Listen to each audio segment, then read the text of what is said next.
What's going on, everybody? My apologies for my tardiness. Y'all come on in here. Come on in here and hit that like button. Happy Saturday to all of you all. Hope you guys are doing okay.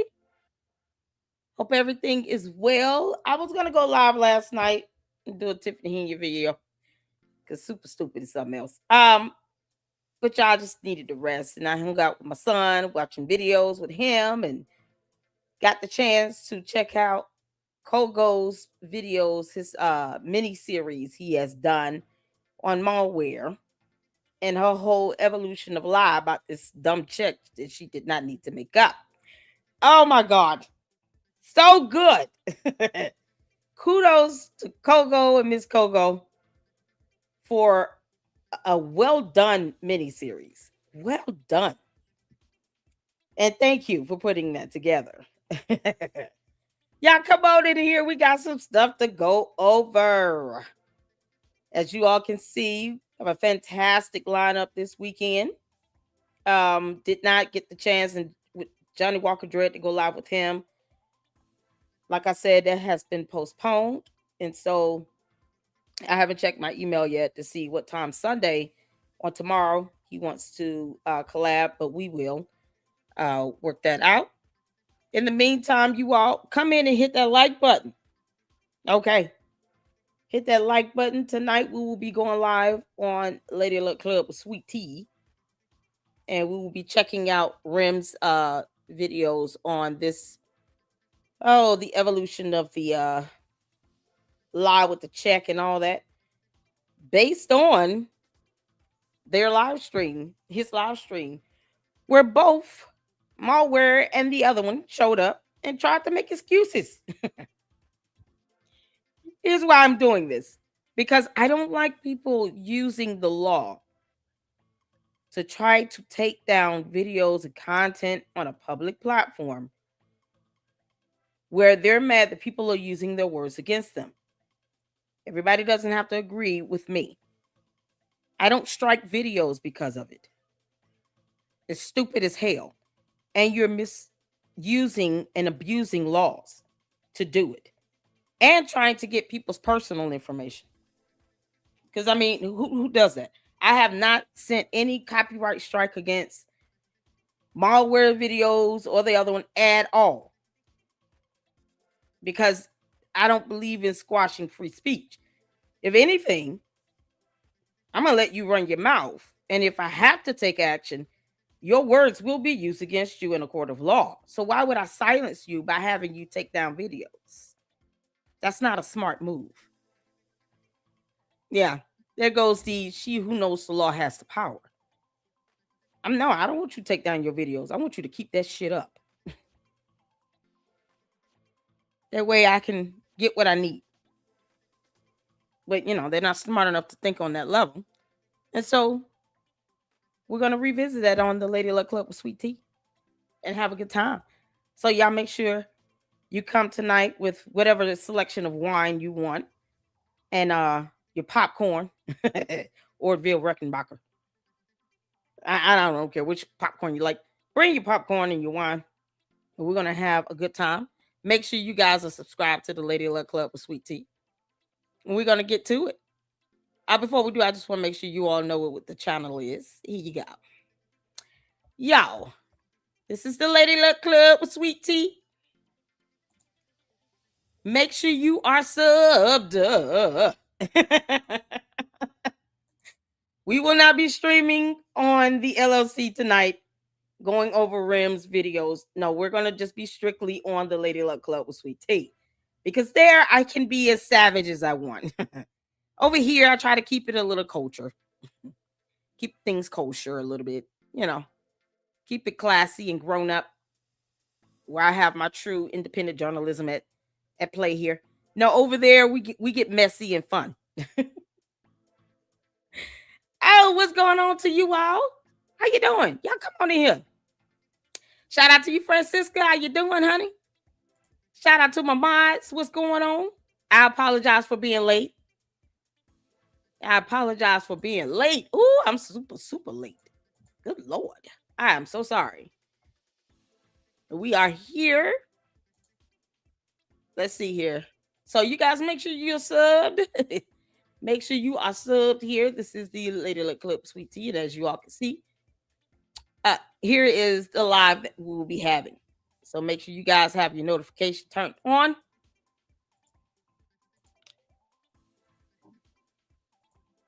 So you guys can be in on that. Let me put this in the chat. It is nice outside. So I hope you guys get out and enjoy yourselves. Y'all hit that like button. All right, let's get to this. There's the second channel link there. So tune in, tune in, tune in. Let's go.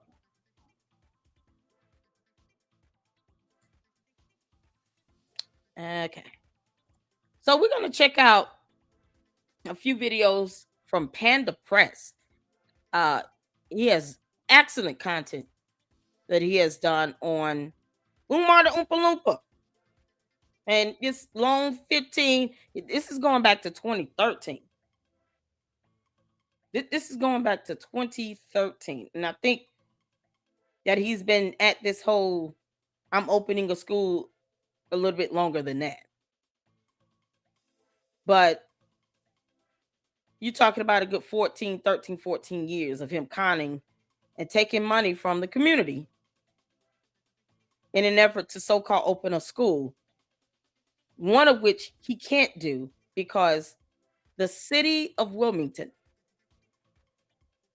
did a inspection from a fire that occurred in that bando and said that this building was deemed unsafe and not fit for human habitation. And yet he's been raising money and misleading the public as if he's going to open it and convert it to a high school, knowing damn well he's not.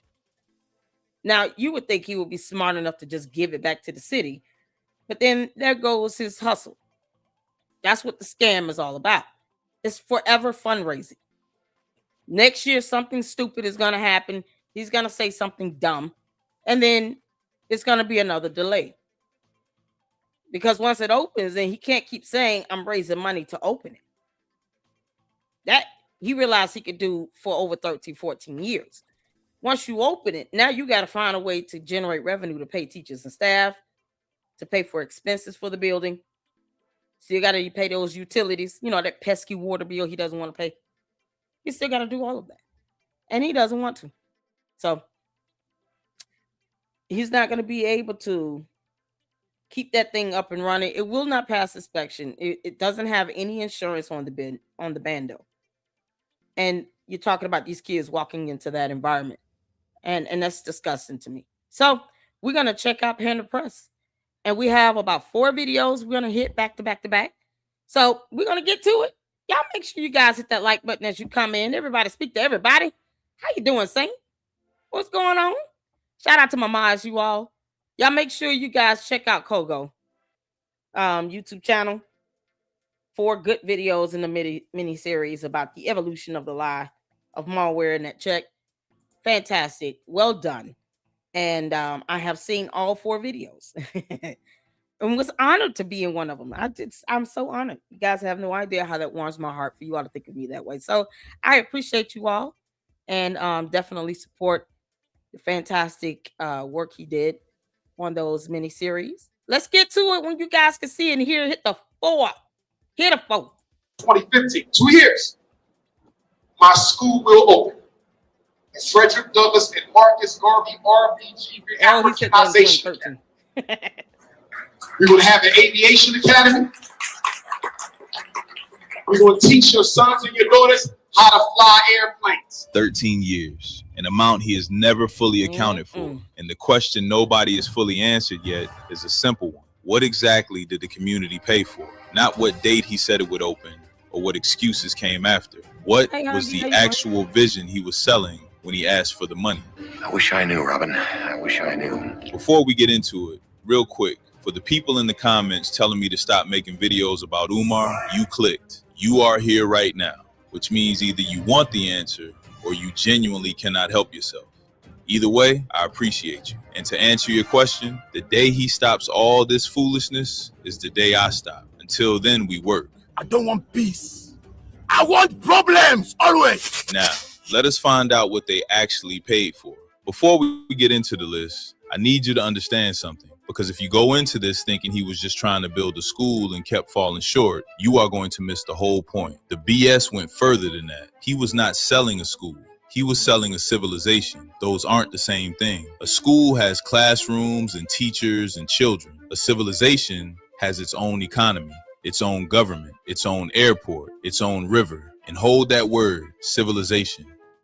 Because every single item we are about to go through was announced publicly, in his own words, on his own platforms, to his own supporters. This was not a rumor or speculation. This was the pitch. Feel the full weight of that word before we get to the list, because the list only lands the way it should if you understand what he told people they were buying into. This was not a school fundraiser. This was a civilization fundraiser, and the community paid for it line item by line item for 13 years. Yet I'm the one getting bombarded for just talking about it. Make it make sense. All right, here's the list, and I'm going to read it straight. No commentary between items, because the items speak for themselves. On March 26, 2014, Dr. Umar Johnson posted the full vision for the Frederick Douglass Marcus Garvey Academy on his Facebook page. His own post, public record, a hospital, a health center, a zoo, a farm,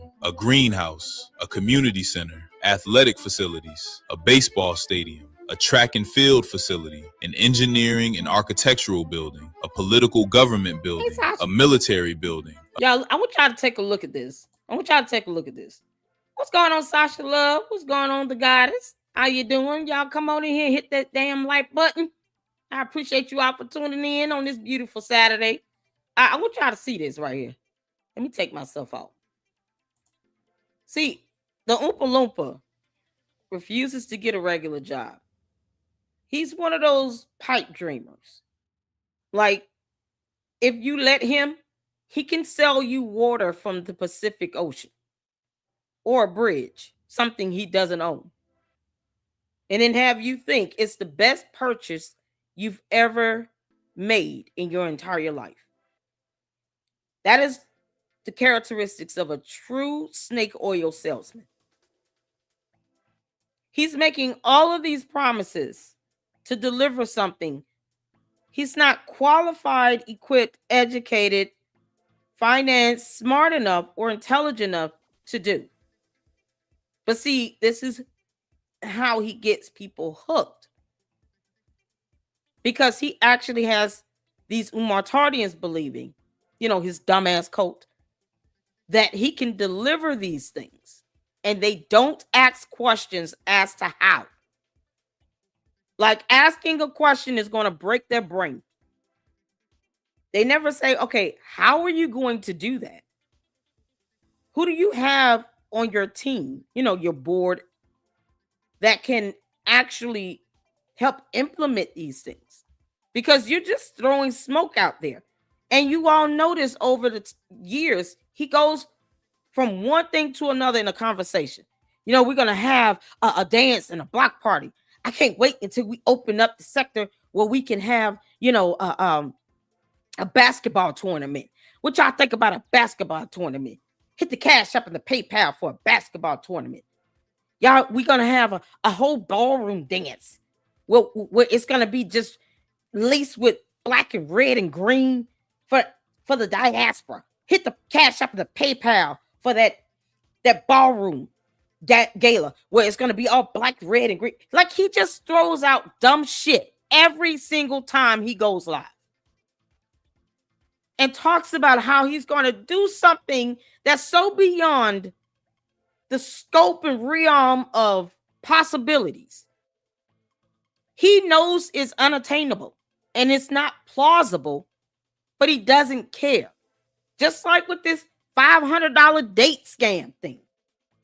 The romance scam he perpetuated in everybody's faces, but no one wanted to call it a romance scam but me. Because it's a damn romance scam.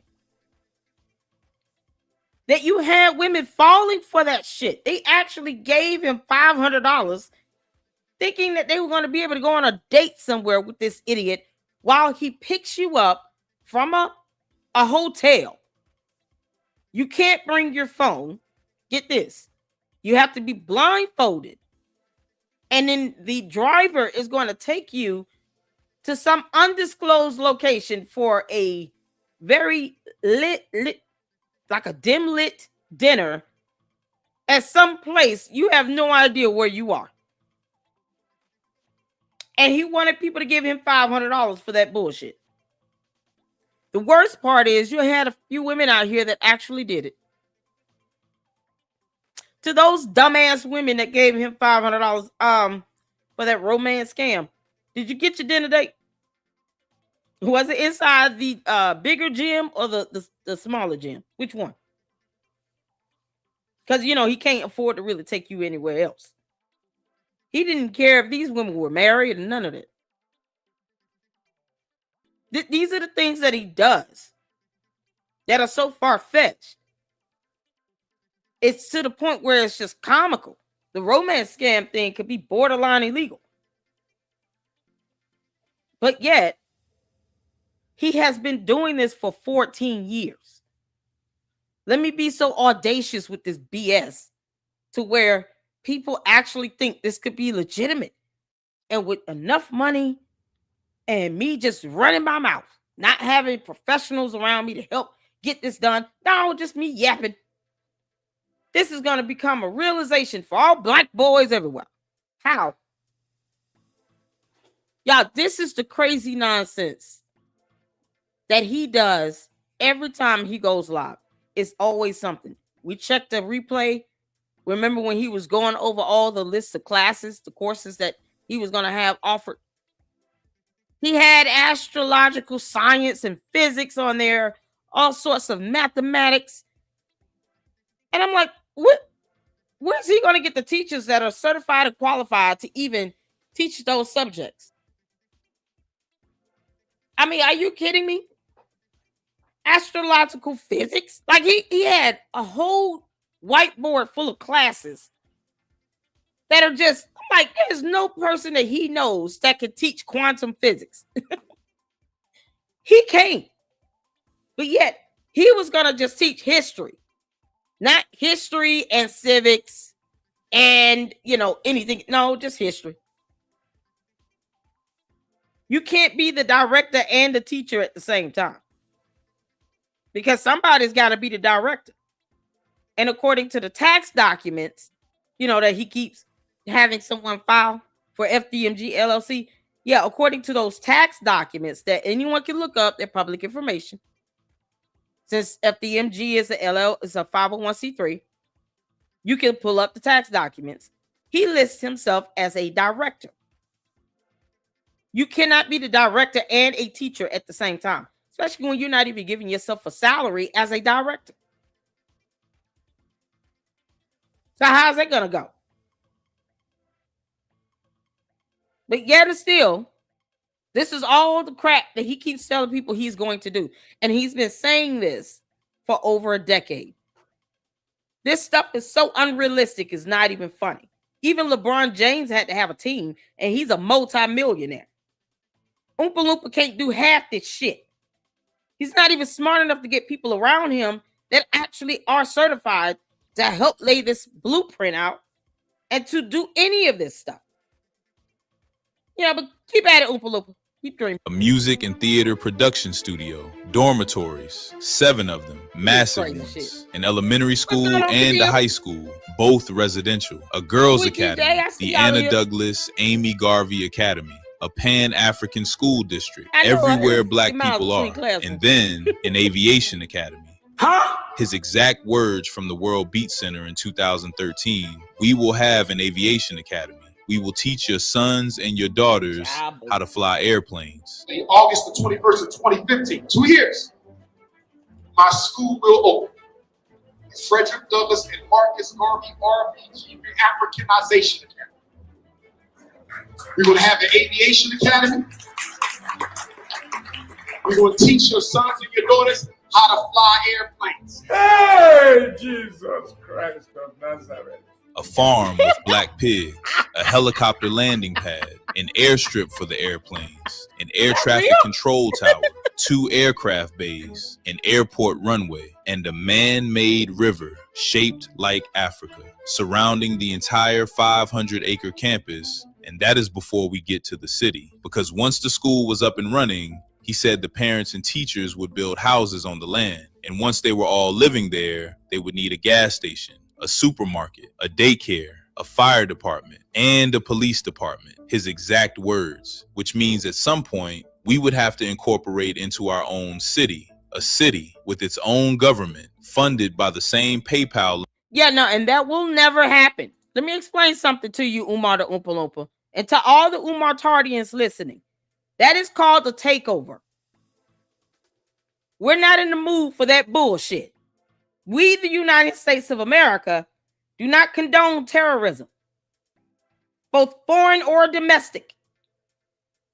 And we're not playing these dumbass games with your stupid ass and let you think that you're going to actually take over any portions of the United States of America with your dumb coat.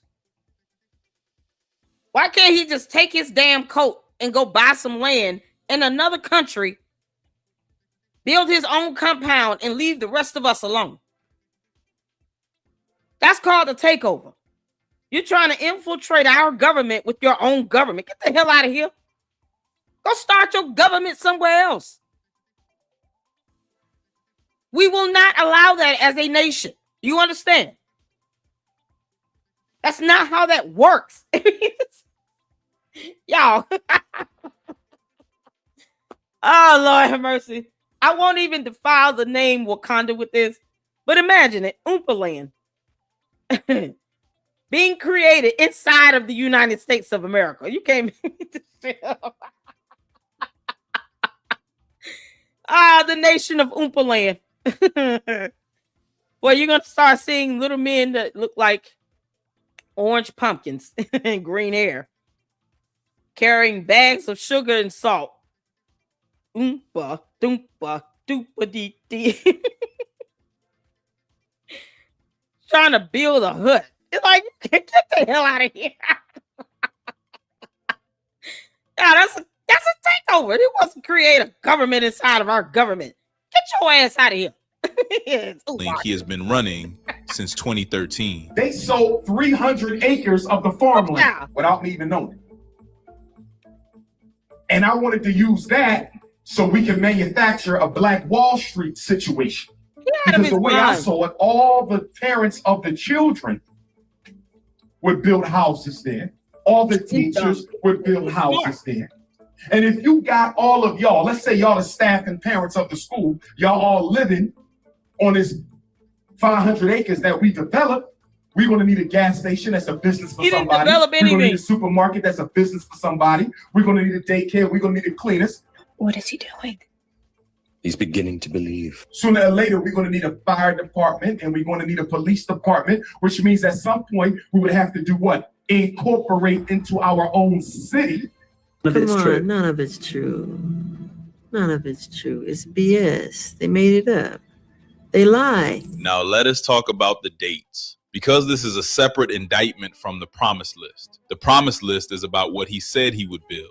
This is about how many times he said it would be ready. Brother Lennon Honor, shout out to him, has been documenting Umar Johnson's timeline for years. Every date change, every recording, every broken promise. His work is meticulous and his receipts are primary source. What he built confirms exactly what I've been saying. The receipts were always there. Here is what Lennon Honor documented. September 11th, 2013, August 21st, 2015, then September 2016, then May 2018, August 21st, 2018, August 21st, 2019, August 2020, then summer 2021, fall 2021, fall 2022, September 2022, fall 2023, then February 2023, December 2023, January 2024, February 2024, August 2025, then February 2025, then September 2025, and then, most recently, September 2026. You're showing me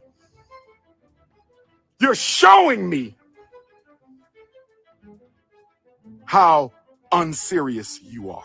At least 25 documented date changes across 13 years. Now, here's the part that matters. Every single time the date changed, a new donation push followed. Every extension of the timeline was an extension of the fundraising window. The date was never the point. The PayPal link was always the point. And if you think that is a coincidence, the pattern has been consistent since the very first date change in 2013. Change the date, push the PayPal. Change the date, push the PayPal. 25 times. That is not a pattern of delays. That is a business model. Now let us talk about the money, because this is where the promise list and the opening date graveyard converge into one question. In 2017, Dr. Umar Johnson sat down with Roland Martin, and Roland Martin asked him directly, how much money has been raised? His exact answer, $700,000. And the status is, we are still looking for a school. $700,000 raised, still looking for a school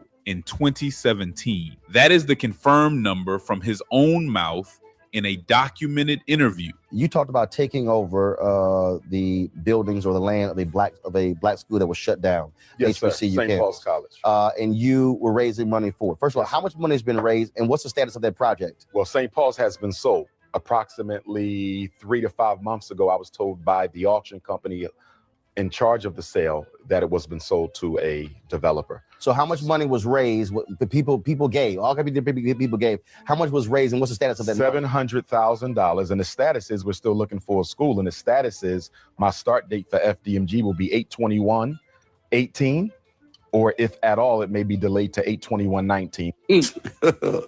God have mercy upon us.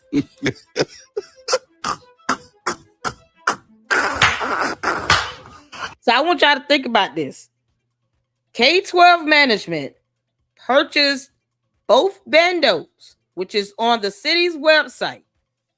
Shout out to Lennon Honor. I also have a copy of the deed. Umar did not put a damn dime towards the purchases of those bandos. K-12 management bought the bandos themselves. Well over $1 million. So he still did not have enough. So the question is, Umar, because this is how math works, if K-12 management purchased the bandos and you raised $700,000, you didn't have to spend a dime on buying the bandos. What did you do with all that fucking money? This is why he won't show receipts. And yet you have this conscious community that won't sue him to try to at least get some discovery out of his ass. It's too hard for them to think about suing him so that they can actually get discovery under a court order to see how that money was spent when K-12 management bought the bandos. Even if the title was transferred over to Oompa Loompa, it was for what, $10? That's still not $700,000. So someone tell me, how is it that if you have $700,000 and yet a company comes in and buys your house for you, and they buy your house for $2 million, you didn't have to give up that $700,000, nor have you shown any evidence that you utilized that $700,000 towards the purchase of your own house. And the only thing that people can see is a transfer of title for $10. Don't you think people are going to ask you, okay, so what did you do with the $700,000? How do we know that you gave the money to K-12 management? We don't have any evidence of that. Where the transaction showing that you've paid them back anything? Is there a contract in place with repayment terms on it? Where is that documentation? That's the issue here. He has not yet shown any evidence of how he took that $700,000 and put it towards the acquisition of these two bandos. Not one transaction, not one receipt, nothing. And the only thing we've been able to see between the city's website and the deed itself is a $10 transfer fee, not $700,000 damn dollars. And anyone that tries to tell me, you know, a person with a brain, he's paying back K-12 management, where is the receipt? Where are the proof? Where's the contract with the repayment terms? How is he giving them this money? Why can't he post that shit up? How do we know he's paying them back? We haven't seen any evidence of it. Does that make sense? So until we see evidence of it, he's either sitting on 700 grand or he spent it on himself and on other dumbass things, God knows what, because he refuses to show receipts. And the Umar Tardians are too scared because they have no spine to ask him, can you post up receipts on this? We need irrefutable proof that you put 700 grand towards the repayment of these buildings back to Stride Inc. Now they're called Stride Inc. Or K-12 Management Stride Inc. Because it wouldn't go to a bank because a bank did not finance it because K-12 Management bought them. They were purchased in full. So there is no financing with a bank.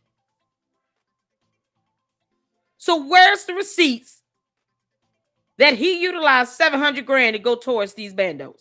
Where is it? I want to see that. Until I see that evidence, he bought nothing. And he hemorrhaged. He hemorrhaged. And when I say hemorrhaged, I mean hemorrhaged. 700 grand plus some. Or he's sitting on it. And I highly doubt, you know, his appetite will allow him to do that, you know, because Little Debbie snack cakes and sticky buns are not cheap. Umar, you can kiss my ass. Show the evidence of how you spent that $700,000. You got all these donors that don't want to sue him to get that discovery. Your Honor, we believe that he should be forced to present evidence to this court and to us as the donors to show how the money was spent on acquiring these bandos. He said he raised 700 grand. Then he said it was 500,000. He's given up various amounts in the video evidence that we have ready to present to the court. And yet, not one transaction, not one contract, not one written agreement with him and K-12 or Stride to show any repayment terms of any loans or anything. We don't know if he's paying these people back. We haven't seen any transactions. We haven't seen any expense reports, any receipts, nothing. We don't know how he's spending that money. And until he does, he's stolen it, and we demand transparency with it, or he needs to give us our money back. Forget the damn tour. And people think, I mean, when I say this, you know, he owns something. He's not even listed as the principal agent of FDMG, the LLC itself. You know, the limited liability corporation. That comes with its own registration. If he's not the registered agent on that LLC, then what the hell does he own? Someone has to be listed as the principal agent of FDMG, the LLC. Does that make sense? You have to register that LLC. He's not it. So how is he the owner? Where are these documents at? You can't make this shit up. I just want y'all to understand. Umar has spent $700,000 doing what the hell he wanted to do. Maybe he did buy a home in Ghana, but he didn't buy any bandos for a school in the United States either. And he has yet to produce any evidence, receipts, or proof of transactions that he's paying back K-12 or Stride Inc. a damn penny. You know, in the words of malware, a coin.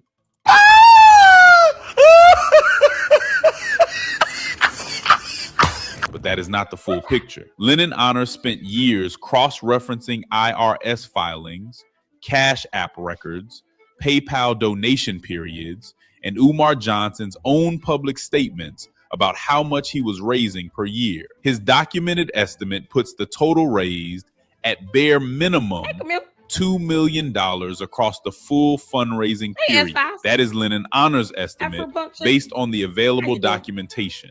Not a confirmed figure, but a documented one. Now hold both of those numbers against what exists. In August of 2020, let's go back and hear that number again. Shout out to all of you all tuning in. I'm just trying to say hello to you all. Thank y'all so much for tuning in, and hit that like button as well. Make sure you guys are subscribed to the Lady Luck Club with Sweet Tea, because we're going to be going over, Rim's videos on malware and the other one, lying about the check thing. This is why I'm not in the mood for them to be lying like hell on Oompa Loompa when he's bad by himself. You can't say period. That you're aiding and taking him down if you got to lie on him about stupid things that don't exist. Isn't it bad enough that he's not presenting any transactions on how he spent $700,000 or 1.2 mil or whatever he's raised over 14 years? That's bad enough. Especially when you don't want to sue him. Why make up a lie to make it seem like you're trying to take him down? You could just file a lawsuit and take him down. That would be the easiest thing to do. They don't want to do that because they're scared of his ass. Can't make this up. Lennon Honor's estimate based on the available documentation. Not a confirmed figure, but a documented one. Now hold both of those numbers against what exists. In August of 2025, the FDMG building in Wilmington faced a sheriff sale because of unpaid vacant property registration fees and outstanding utility bills. The city posted the notice directly on the building. He found out when someone sent him a photo. A building with no students, no certificate of occupancy, no accredited school program could not pay its own bills. And his response was to run an emergency donation drive to stop the auction. The same PayPal link that has been running since 2013 was the only thing standing between the chosen ones and a sheriff's gavel. Do you understand, my African brothers and sisters? Do you understand, my African brothers and sisters? $700,000 confirmed, $2 million estimated, and the building almost went to auction for an unpaid utility bill. The question of where the money went is one this video is not going to answer, but it is the only question left standing after you hear those numbers together. And the Delaware building was not even the full picture, because while he was asking for money to renovate a building in Wilmington that could not pay its own utility bills, he also announced that he had been given 50 acres of land in Ghana. His exact words in a documented interview: "I was given 50 acres of land in Ghana. I want to build an FDMG on the continent. I want to replicate what we are doing in Wilmington, Delaware, in West Africa. So I want to build an FDMG on the continent, an FDMG here in Delaware. And then we can have an exchange program and the children can go back and forth." Was given 50 acres of land in Ghana, and I want to replicate what we're doing in Wilmington, Delaware, in West Africa. So I want to build an FDMG on the continent, an FDMG here, which is Delaware, and then we can have an exchange program and the children can go back and forth. So can the teachers do that? So everything I'm doing in America, I want to also do in Africa, because it's Pan-Africanist. We don't believe that you ignore your domestic struggle. What do you mean go back and forth? Go back and forth where? Between U.S. and Ghana? I mean, this has got to be the dumbest thing ever. Go back and forth where? Umar, when you leave the United States, we don't want you to come back. We want you to take your dumb ass on somewhere and go sit down and have 1,000 seats. You and all your little Debbie snack cakes and your ginger ales. Get the hell on. Why don't you pull this stunt out in Ghana and leave the U.S. out of it? That's a better idea. What do you mean go back and forth? Is he for real? Oh, God. I still have an obligation to my people here, but I also see the larger struggle, and that is doing what we need to do for ourselves permanently on the continent. Because anything you build here, they can take it. Yes. Once FDMG is up and running, I'm going to automatically have to start thinking about how long before I need to repatriate to the continent. Because if my school does what it is born to do, and it will, I'm going to be too much of a threat. Just like with Black Wall Street. You got to know how long you got on your lease before you get the. You're not a threat when you're not generating revenue like that. I want y'all to think about this. Umar has been living off of everybody for 14 years. Anyone that's willing to give his ass some money. He doesn't understand the art of being able to generate revenue to where you're a threat. Don't nobody give a shit about him. No one cares about the Oompa Loompa on Wall Street. They don't even take his dumb ass seriously. You're not a threat. He acts like he's Bernie Madoff or something. I mean, we get you running a pyramid scheme and all, but it's not a profitable one. This is the same man that's scared to open a bando into a school because he knows that he can't keep fundraising off of the idea of opening one.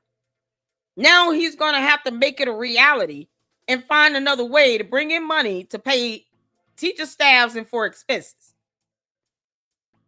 When a court has to order you to pay a water and sewage bill.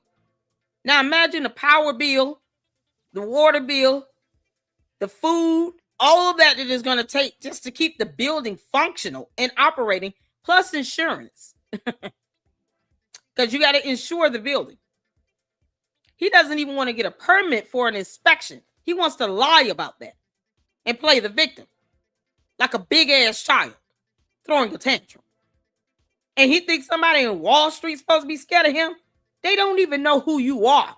This is crazy. Hell out of Dodge. The Delaware building does not have a certificate of occupancy. The Ghana campus does not exist. The exchange program was never mentioned again after that interview, but the PayPal link kept running. See, this is what makes the Ghana promise different from everything else on the list. The 500-acre campus and the airport runway and the man-made river shaped like Africa were all announced together in 2014 as a long-term vision. You could argue those were aspirational, a reach goal, something he planned to build toward over decades. The Ghana campus was announced after the Delaware building was already purchased, after the fundraising was already running, after the community had already been giving for years. He did not just promise a civilization on one continent, he promised one on two, and the PayPal link worked in both countries. All right, let us do the audit. 2 lists, side by side. What he promised: a hospital, a health center, a zoo,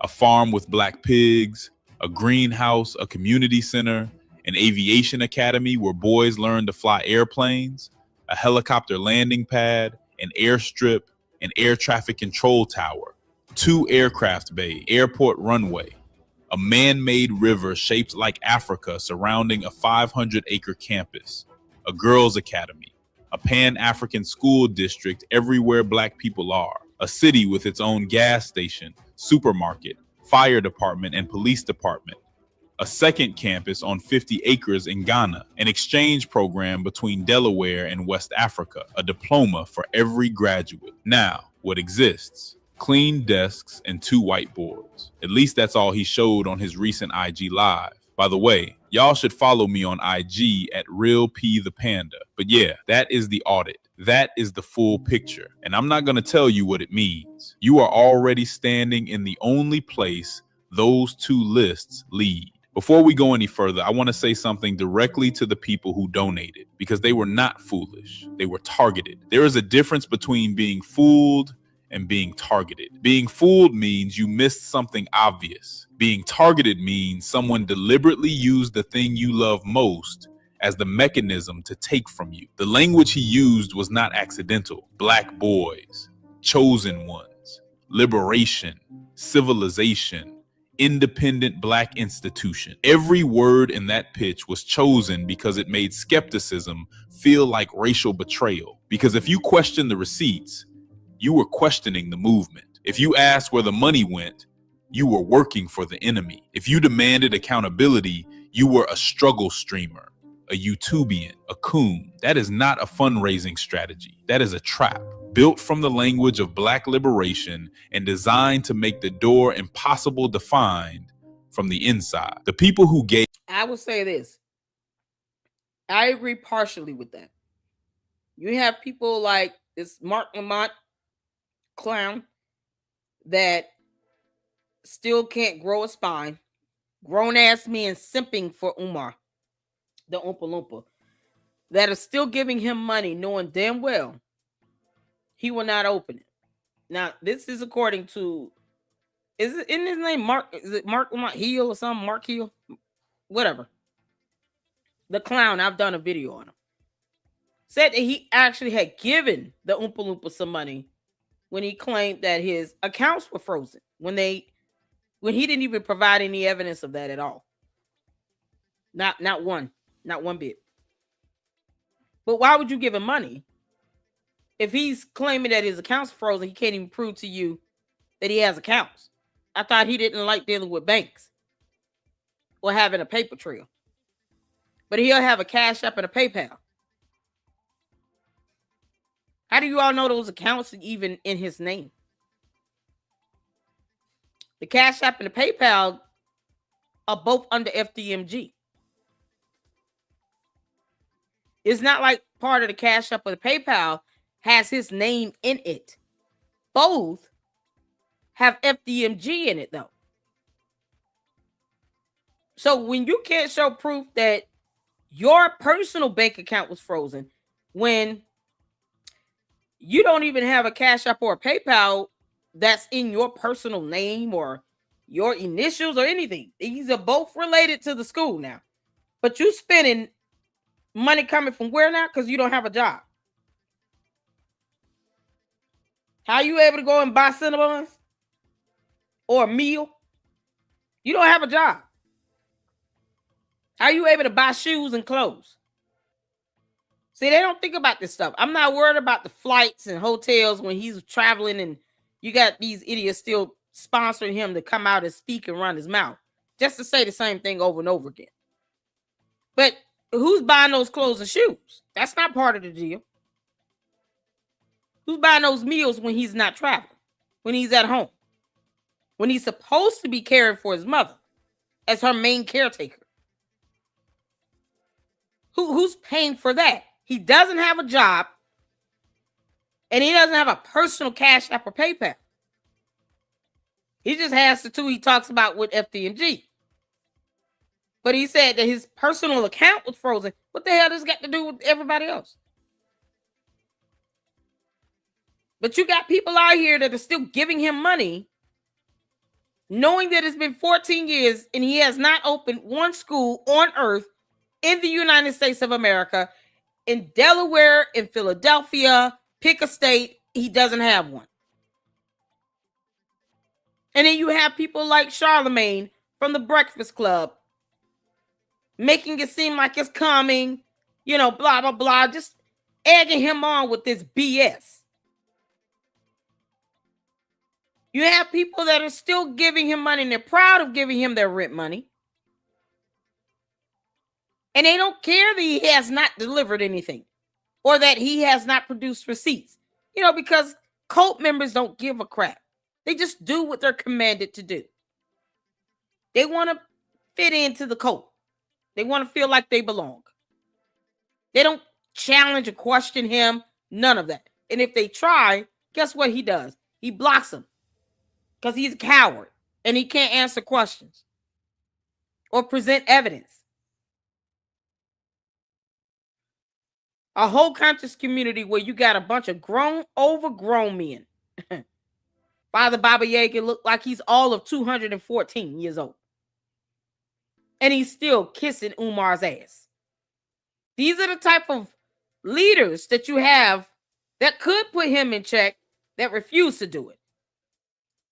And they're still encouraging people to give money to Umar. You have people that are still willfully doing it.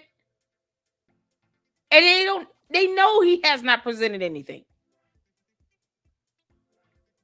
Well, it's coming. You can't tear a black, and then they, go to the dumbass excuse of you can't tear a black man down. No, but we can stop a black man from taking advantage of other black people, especially when you're sitting here saying that you've gathered up, 2 million, and you can't produce one receipt? when you know you didn't buy those bandos at all. And we can see on the city's website, for those who know how to read, that he did not purchase a damn thing. We can see that on the city's website and on the deed. That's not hard to read. So you have some that could be targeted, but you do have people that are still willfully giving up their grit money, their weave and hair money, bill money, and they're not even interested in suing him and try to get their money back. Getting discovery, getting receipts. They don't care about none of that. Because, they're a cult and they have this hive mentality and they don't think for themselves. So it's not all of them. Some of them are. Some of them are targeted. Some of them are just bamboozled and brainwashed.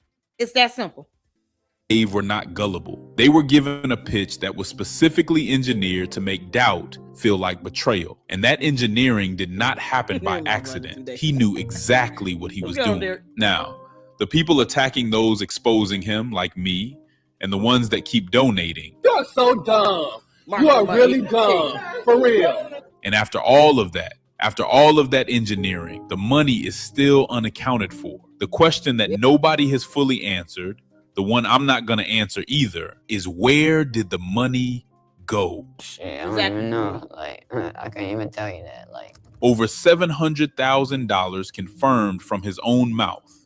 At least $2 million estimated from documented research. No zoo. I've never seen it. No hospital. I've never seen it. No airport. I've never seen it. No river. I've never seen it. No Ghana campus. I've never seen it. No accredited diploma. I've never seen it. No students. I've never seen it. No certificate of occupancy. I've never seen it. No itemized financial accounting. I've never seen it. No audited statements. So that was a lie. The money was raised. He confirmed that himself. Where it went is the question the community deserves an answer to, and nobody has given them one. Stop for a second, because I want to go back to the word we started with, civilization. That word did not slip out. He did not say it once in an excited moment and walk it back. He built an entire fundraising architecture around it. The 500-acre campus, the airport, the river, the city with its own government, the Ghana campus, the exchange program, the girls' academy, the school district everywhere Black people are. When you sell someone a civilization, you are asking them to believe in something so large and so complex that no single person can fully picture it. And when something cannot be fully pictured, it cannot be fully audited. The scope becomes the shield. That is not ambition. That is architecture. He did not dream too big. He sold too big. 13 years, at least 25 date changes, an amount that has never been fully accounted for, and a civilization that exists nowhere except in the receipts he created with his own mouth. Black boys, chosen ones, civilization, liberation, independent Black institution. That language was chosen because it made the people who gave feel like they were not just donating to a school. They were investing in the survival of their community. And when you are investing in the survival of your community, asking for receipts does not feel like due diligence. It feels like doubt, and doubt feels like betrayal. That is the mechanism. That is how 13 years happened. That is how the PayPal link kept running while the building sat empty and the dates kept changing and the civilization stayed exactly where it started, in the pitch. The wild part is the receipts were never hidden. The 500-acre campus was on his Facebook page.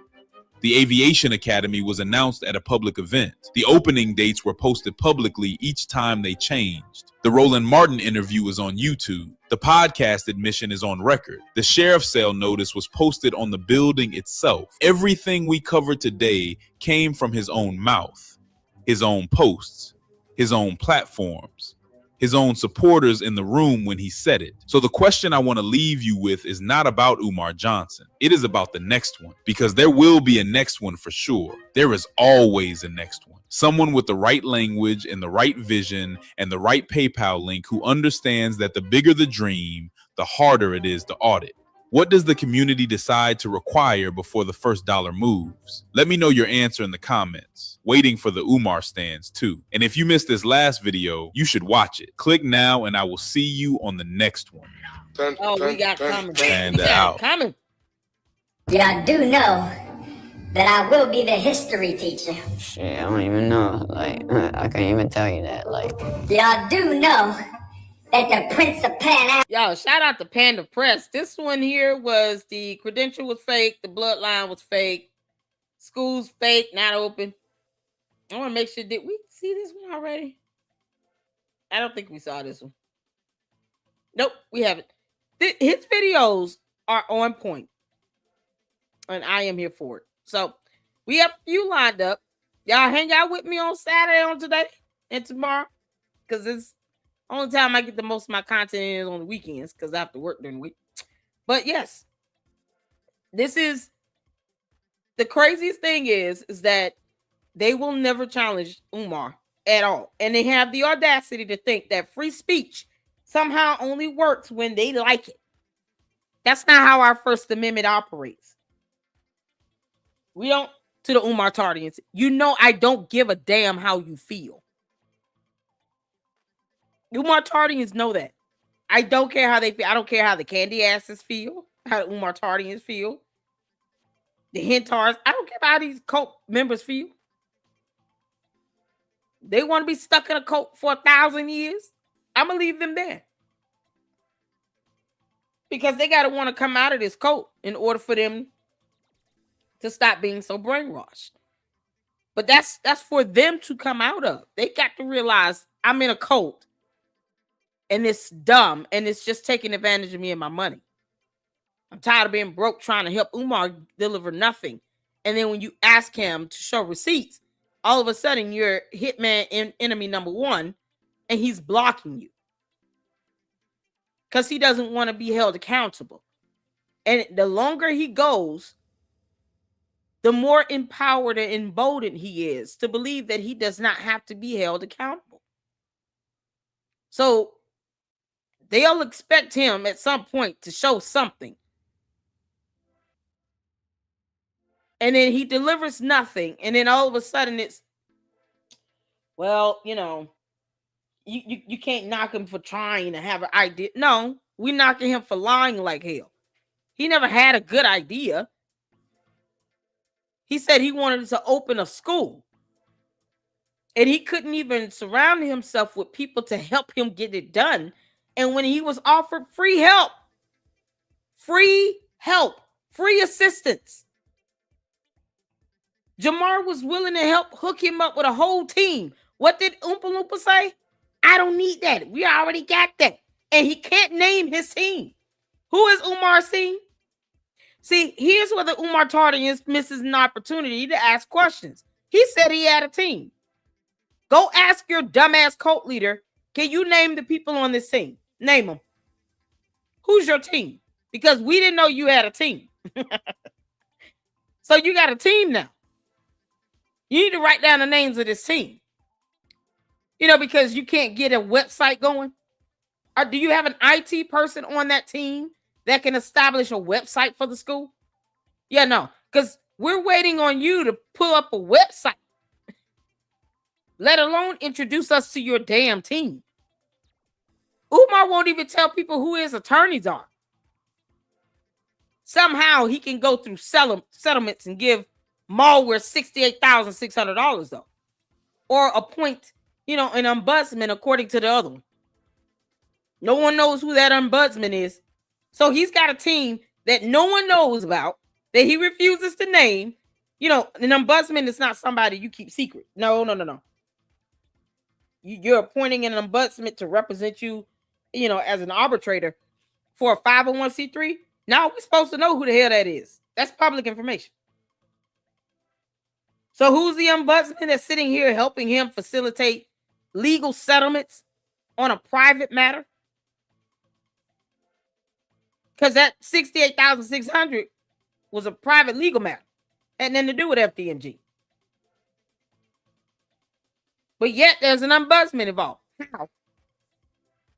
How does FDMG appoint an ombudsman? We don't know who he is or she is to help him settle some fictitious lawsuit between him and another individual person that has nothing to do with FDMG. So he's abusing the ombudsman? Is that what you mean? This is why people shouldn't speak about things they don't understand. So the other one is trying to make it seem like, because we'll check that out tonight. Oh, there's an ombudsman. Oh, okay, I'm going to shatter that theory. And when I say I'm shattering it, I'm going to shatter that theory, that dumb lie, down to its core.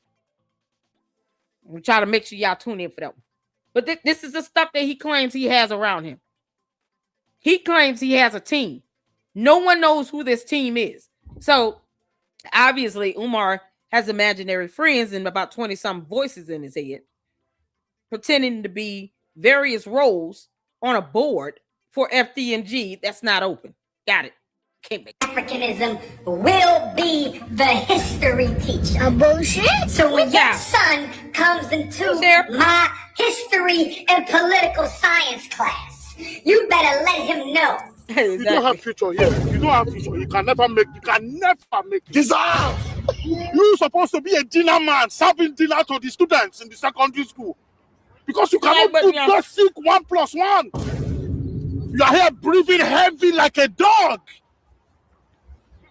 Think about your life. Bruh. You are a failure. You are a failure. You can never make it. Dissolve! You can never, you cannot make it. You need to be cutting grass, making this place fresh for the actual footballers that want to use this place. You are tired. You are here. What have you done? Useless. Me with my pregnancy, I'm better than you. Idiot. Thursday's video dropped, and the comment section did exactly what this channel is built for. Took the receipt and went further. Multiple people came back with federal law, not Delaware law, federal law, and they were right, which means Thursday gave you the admission. Today you get the verdict. So before we get into it, I need to plan 3 things right now because everything in this video connects back to them. The credential was fake. His own government hearing proved it. The bloodline was fake. His own family's DNA proved it. And the school cannot legally exist anywhere in America, not just Delaware, anywhere.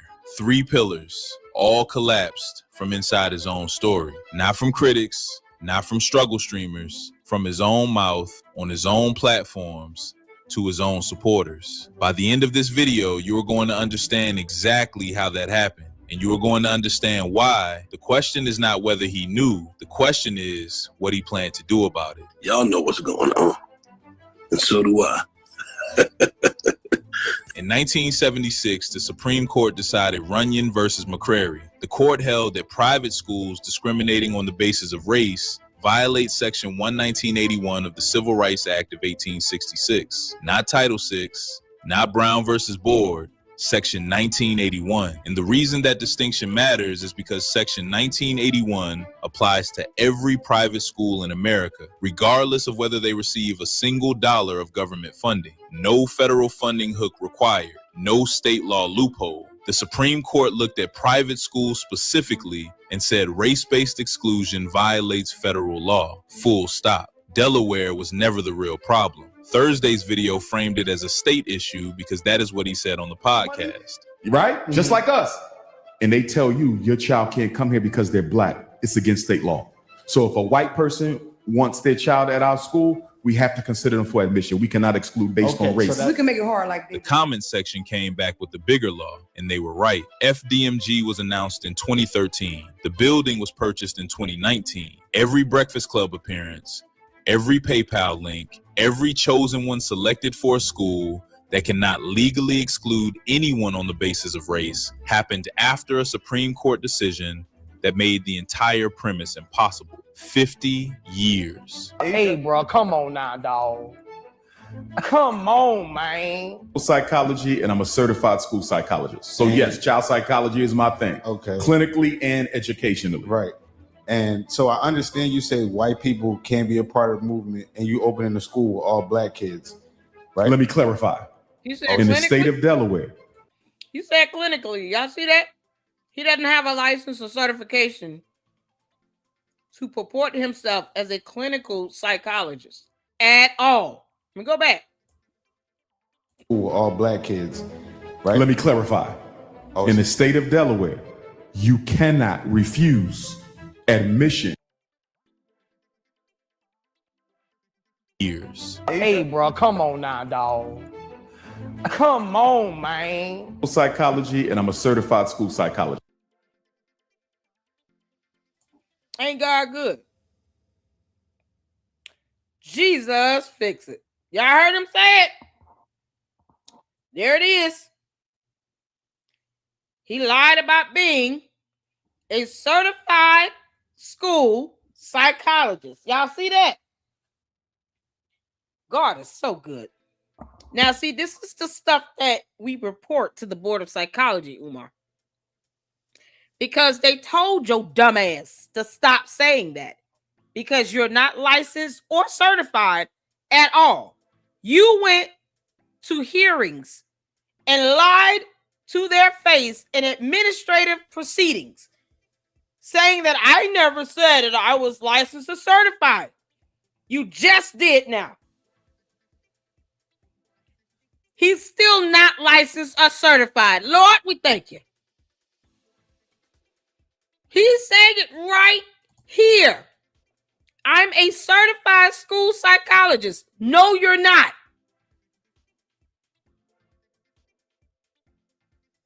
You're not certified.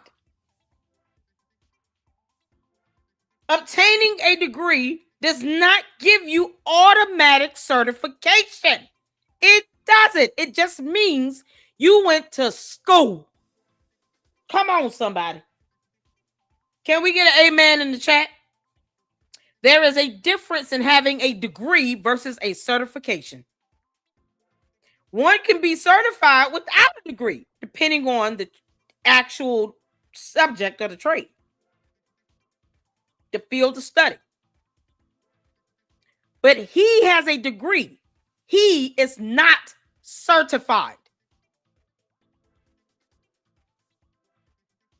And he just said here in this video, since the hearing that occurred with the Board of Psychology in the Commonwealth of Pennsylvania, this video was what, last year? Year before last? Within the last 2 years. He just said, I'm a certified school psychologist. Dear God, you can't make this up. He lied like hell, and he's still purporting himself to be certified when he is not certified. He's not certified. This is a lie. A big ass lie from the hottest parts of hell. And here he falsely represents himself to the public as a certified school psychologist. He cannot do that. He's not employed with a school, serving in any role, nor does he have any certification. Still got to be certified. He did it right here. Lord, we thank you for this slip up. I don't even know if it was a slip up because he keeps saying this. Like, people don't realize he says this all the time. I'm just so glad I heard this in this video. I got to snip this, y'all. Now we can report your ass, Umar, with lots and lots of snippets about how you keep lying about the same dumb shit. Just like how he keeps lying about being a descendant of Frederick Douglass.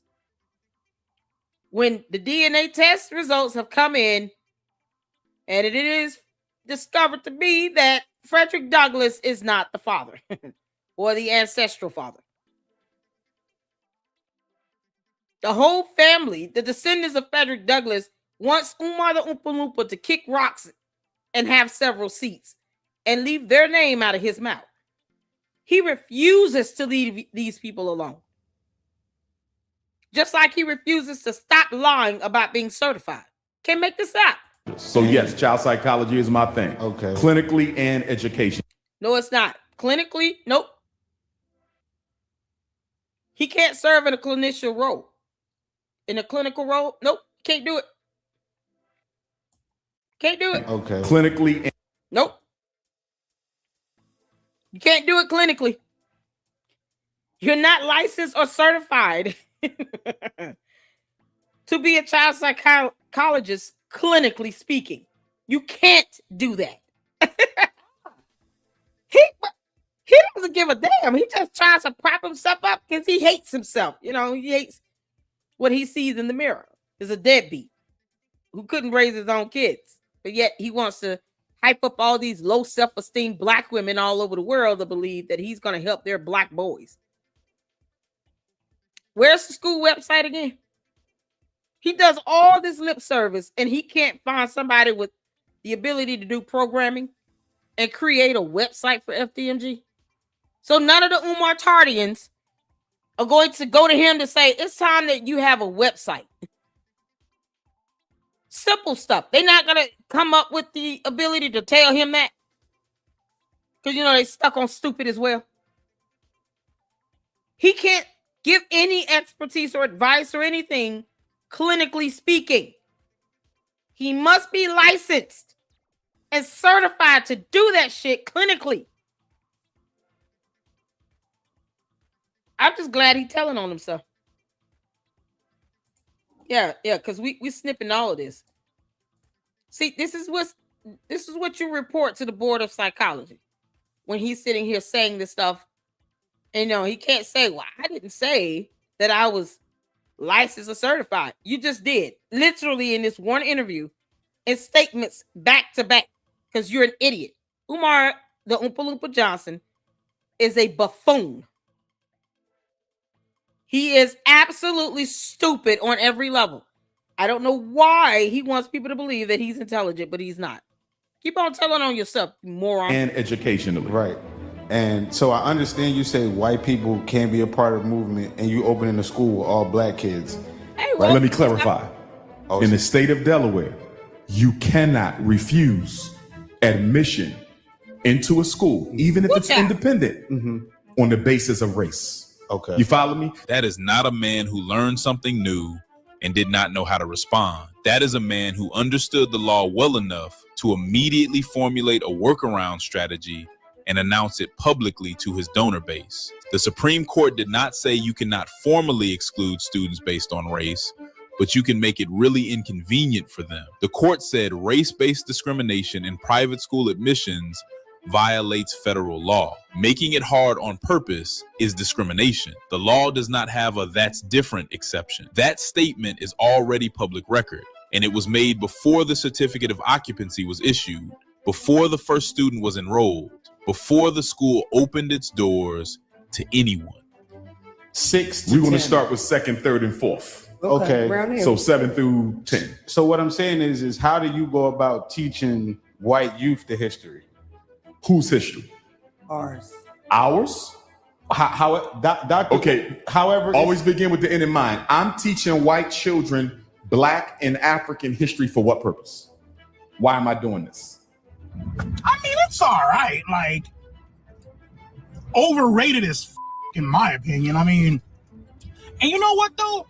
That's typically how the bullshit goes. You feel me? Now let us talk about the building itself for a second, because the name matters here. He named it the Frederick Douglass Marcus Garvey Academy. Frederick Douglass, one of the most important figures in Black American history, a man who escaped slavery, became an abolitionist, and spent his entire life fighting for human freedom, regardless of race. Frederick Douglass also married a white woman, his second wife, Helen Pitts. 1884, public record. The man built his school's identity around a figure whose own life directly contradicts the admissions policy he was trying to enforce, in a building that cannot legally exclude white students, while saying, "Black queens forever, snow bunnies never." I said, "Black queens forever, snow bunnies never." I said, "Black queens forever, snow bunnies never." My African brothers and sisters, here's the part that should bother every single person who ever donated to this school. He did not stumble into this legal problem. He is not an outsider who made an honest mistake about education law. For 13 years, he has presented himself as the foremost authority on Black education in America, the expert, the one man who understands what Black boys need better than anyone in the licensed establishment. That is the brand. That is the pitch. Y'all do know that I will be the history teacher. Huh? Y'all do know that the Prince of Pan-Africanism will be the history teacher. So when your son comes into my history and political science class, you better let him know We don't do pretendianism in here. We are Africans. And if you don't want your son to be taught to be an African, he does not need to be a member of the FDMG Black Star Line. I'm going to say it again. What is he doing? He's beginning to believe. If you are not African, if you don't want your son to be taught how to be African, don't. Ooh, I'm so glad you asked me that. Andre asks, at Lady Luck Club, how can insane, humane excuse maker be officially shut down once and for all? I told you all once before, and I will say it again. You're going to have to sue him. Because with that, you can petition the court for orders to restrain him from fundraising, to restrain him from referring to himself as a licensed school psychologist, clinically, educationally, emotionally, mentally, don't care. And all of those things should come with actionable enforcement, meaning he violates the court orders, he can be held in contempt of court, and they need to get to the point where he goes straight to jail. This is what, I mean, aside from, because I haven't seen his personal taxes, aside from what can be reported to the IRS, and I've sent out the complaint forms in the past. It's a complaint form you can utilize as donors for those who have donated, to say we've asked this idiot to give us a breakdown on how he spent our money when he proclaims that he's raising money for the sole purpose of opening FDMG. But every time we ask, we have all these video evidence from his Instagram lives where he blocks people. He sends out the Umar Tardians after people. He got a pull-up gang where, they'll show up at your house. They get the cyberbullying, the cyber doxing. They target you. They commit cyber crimes. And we have all this evidence simply because you're demanding that he gives some level of accountability and showing receipts and how he spent all this money. The IRS has to hear this stuff coming in from these donors. They gotta stop being scared as hell. It's more of them than it is of him. It's only one Umar Oompa Loompa. Even if you get 50 donors to get in on this, to do it, and they're serious about it, to take him to court and to get these orders put in place by the court where they are to be upheld. And it is clear that if you violate these orders, your ass will go to jail. I guarantee you, he will have no choice but to stop, because this punk ass is not trying to go to jail. That's one way to get him. That's the best route. That's why it irritated me to hear Malware lying about a class action lawsuit when a lawsuit is the very thing that needs to happen. Whether the conscious community is scared as hell, or they punks or cowards or spineless or whatever, because they can't sit here and tell somebody what to talk about when they spineless asses don't want to sue Umar. Child, please, kick rocks. You don't get to tell Panda Press what to report on when your ass can't go and ask Umar for a receipt. I dare you. Go ask Umar to show you receipts of how he spent your damn money before you think you're going to infringe upon free speech and expression. Out of here. But that's the best viable option to shut. That's why it irritated me to hear her lie about that. Because I'm like, that's the one resolution that needs to happen. And then all of these videos, posts that he's done, all this stuff, everything he said can and will be used against him. And they should use it against him in a court of law.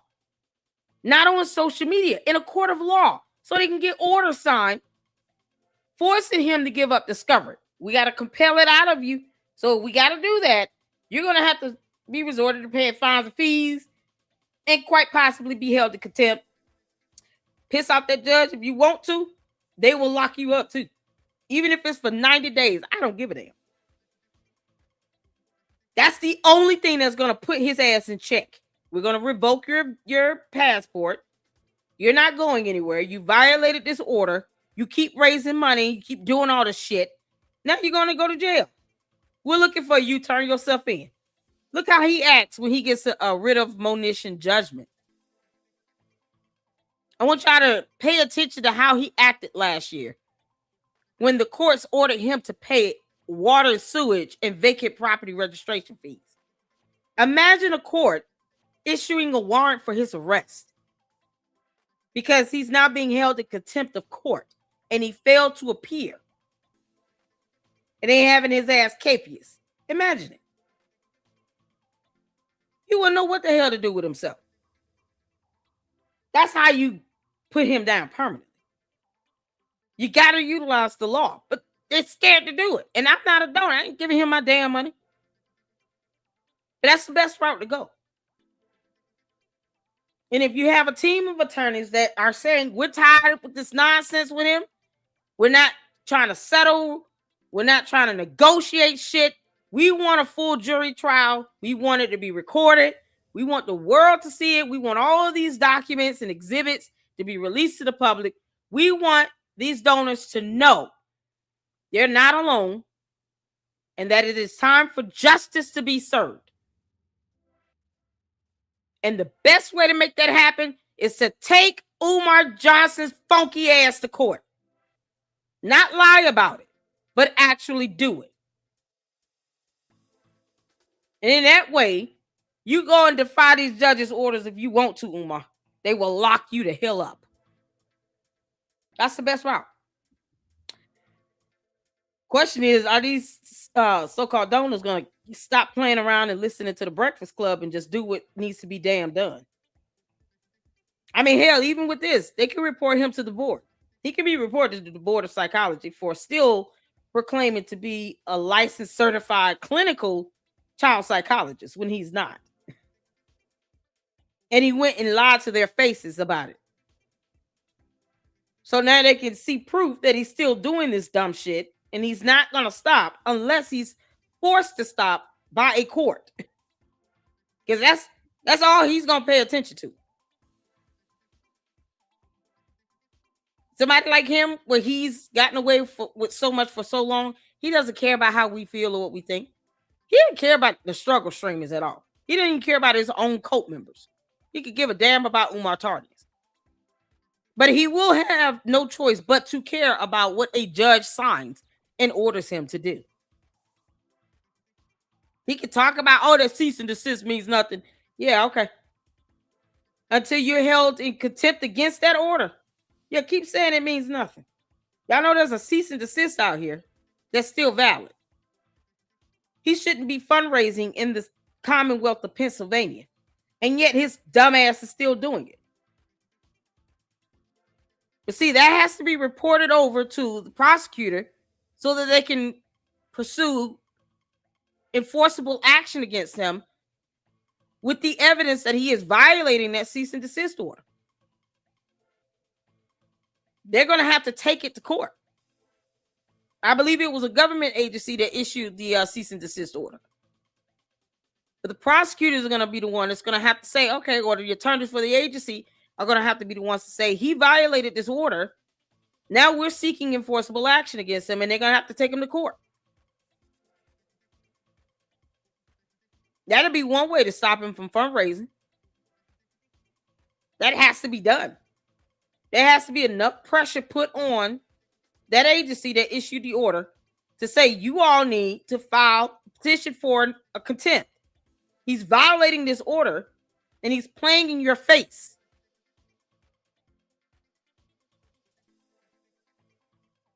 But whatever anyone decides to do, it just has to go through the court of law at this point. Because otherwise, you know, Kamal is shitting all over the idea of a class action lawsuit. I mean, come on. And now he sees it coming a mile away, and then what? Like, it's so crazy. I hate that she lied about that. But, you know, if he sees it coming a mile away, he can't stop it. But he'll say, oh, here we go again, another lie about this. Like that. That's why you don't play around with it. But that's the best way to do it. Does it make sense? Yeah, good question, though. Good question.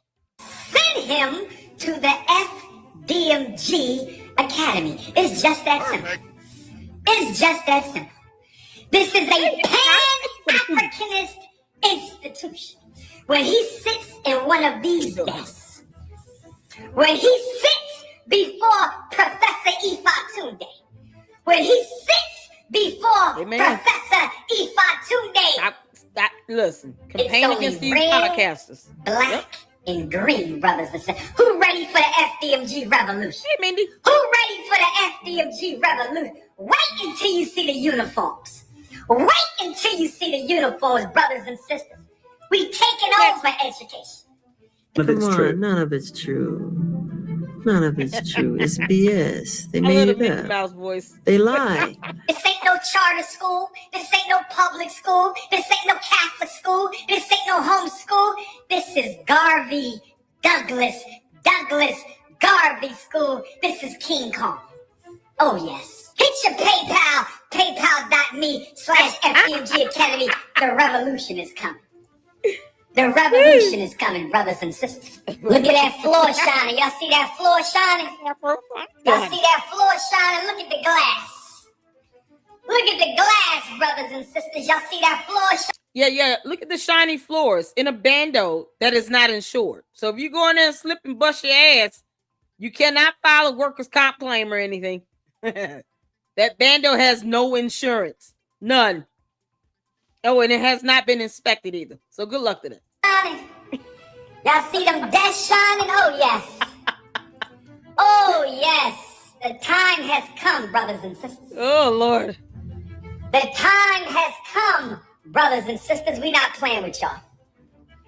We not playing with y'all. The hardest working man in black consciousness.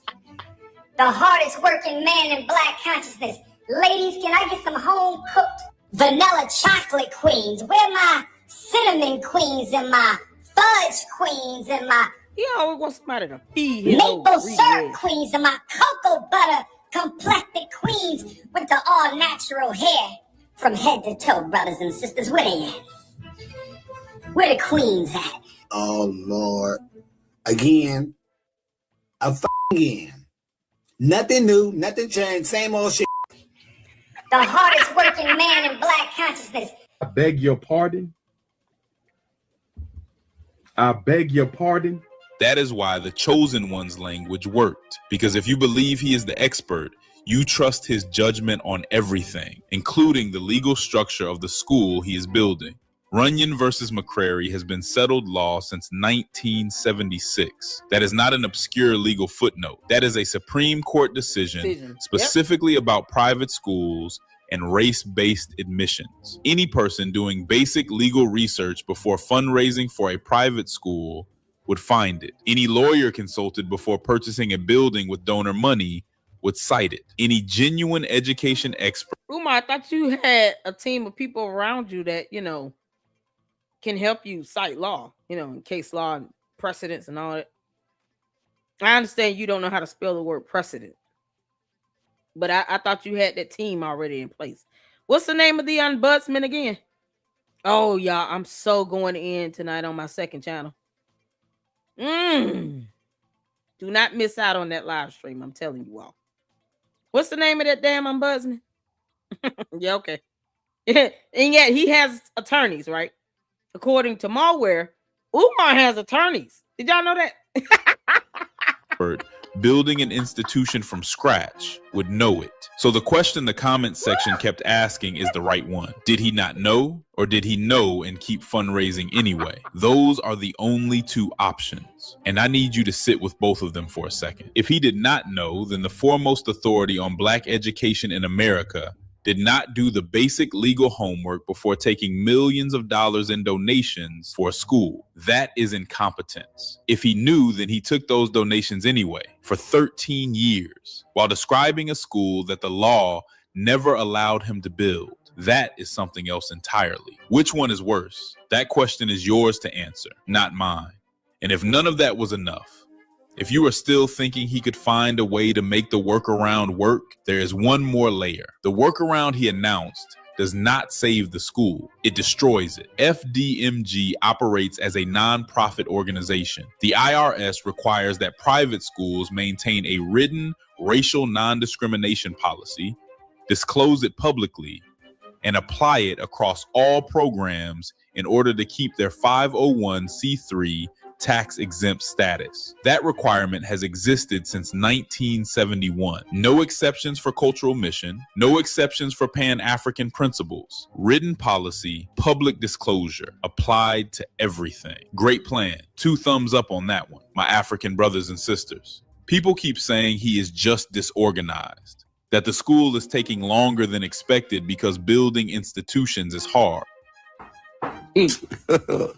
God have mercy upon us. And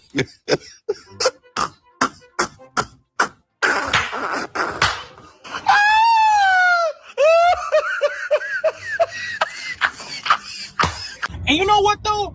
That's typically how the bullshit goes. You feel me? That the system keeps getting in his way. Let me show you what the system looks like. In August 2025, the FDMG building in Wilmington faced a sheriff's sale, not because of a lawsuit, not because of a government conspiracy, because of unpaid, vacant property registration fees and outstanding utility bills. The city posted the notice directly on the building. He found out when someone sent him a photo.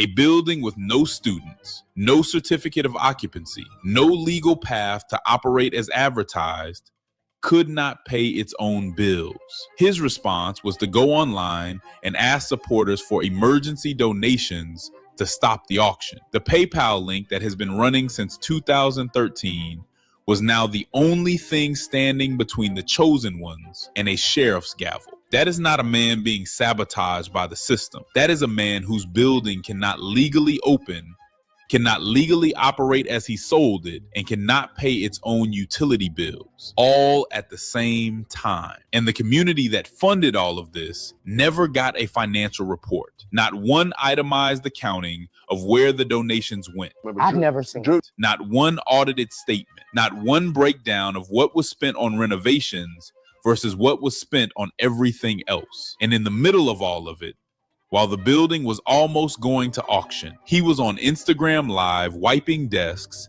and asking supporters for deviled eggs and banana pudding. That is not bad luck. That is not a series of setbacks. That is a pattern, and patterns do not lie. Stop for a second, because I need you to go back through everything we just covered and ask one question. Not about him, about what this series of events actually means. And the school cannot legally exist anywhere in America as advertised. Not in Delaware, not in any other state he could have chosen. 3 pillars: the credential, the bloodline, the school. All 3 collapsed from inside his own story. Not from critics, not from struggle streamers, not from the white establishment. Now I'm seeing this comment here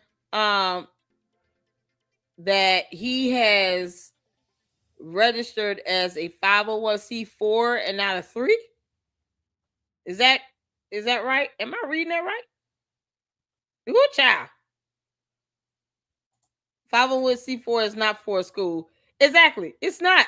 Y'all, let me get the supers in right quick. Thank you, Enterprise. Y'all, shout out to Enterprise Entertainment up in the house, honey. Thank you so much for tuning in. Thank you for the $2 super, because he's a hypocrite and a bum and thief, clown ass. Show you right. He is. Umar is a clown. He's a scammer and a con artist. And he's just living off of everybody else's money. That's it. Oh, shout out to you, Enterprise, for another $2 super. We also need to campaign against these podcasts. Exactly. Breakfast Club starting first and foremost, in the Mark Lamont Hill one, and then the other one, Art of Dialogue, and then, any others he keeps going on, spilling out this stupid ass rhetoric. It's like he's stuck on auto repeat. It just says the same thing over and over and over and over, and occasionally talks about another entertainer or superstar that's married to someone of, a different race. That's it. He has nothing interesting or informational to provide. He's not smart or intelligent. He's just racist and he hates himself. That's it. More stuffing your face with little Debbie snack cakes does not do anything to boost your self-esteem. You need counseling and therapy. But don't keep pouring out your self-loathing and hatred on yourself to everyone else and then expect everybody else to be as hateful as you are. Or incompetent. I mean, because he's incompetent. So if he really converted those schools to a 501c4, I'm going to pull up the information so you all can see why the IRS is really about to be pissed the hell off with him. Umar, I don't know who you listening to, but it's not a bar licensed attorney. He got these stupid Umar-tardians telling him to do stupid shit, and none of them went to law school. You can't make this stuff up. Shout out to your enterprise. Thank you for the $2 super again. Thank you, Seth, for the $2 super. Lady Luck Club 100. I appreciate it. Miss Independent up in here, 199. Super. Yeah, he's a 501c4 now. Oh, Umar. So, a 501c4 must file annual financial reports. Umar, what a financial report said. I don't even have to read past that. I mean, y'all see all this stuff here, annual filing requirements and all that good stuff. Where the financial report said, Umar? Since you want to listen to morons who are dumber than you because they're your dumbass cult members that are kissing your ass with no spine, telling you to convert to a 501c4, where the hell are the annual financial reports? I haven't seen a financial report. Have you all seen a financial report? Hit the 4 if you expect to see a financial report. Because, Umar, you decided to go be a 501c4. Hit the 4 if y'all ready to see these financial reports. Hit the 4. Because I'm ready to see them now. See, this is what happens when you F around with the IRS. They're not in the mood. If you switching up from being a 501c3 to a 501c4, thinking that this is going to be better for you, when you're not smart enough to read 2 and 3 syllable words, you deserve everything that comes your way, Umar Johnson. You dumbass. So where are these annual financial reports at? Because we waiting on them. Oh, we waiting on them. By law, you got to file those financial reports now. See, when you're a 501c4, you're telling the IRS, we go out and we lobby and get involved in political activities, not necessarily a school thing. But you gotta file annual financial reports. So where they at? Umar, what are these financial reports at? It needs to have a breakdown of all the donations. Even if you don't have to name them, anyone that's donated $5,000 or more, you must report it.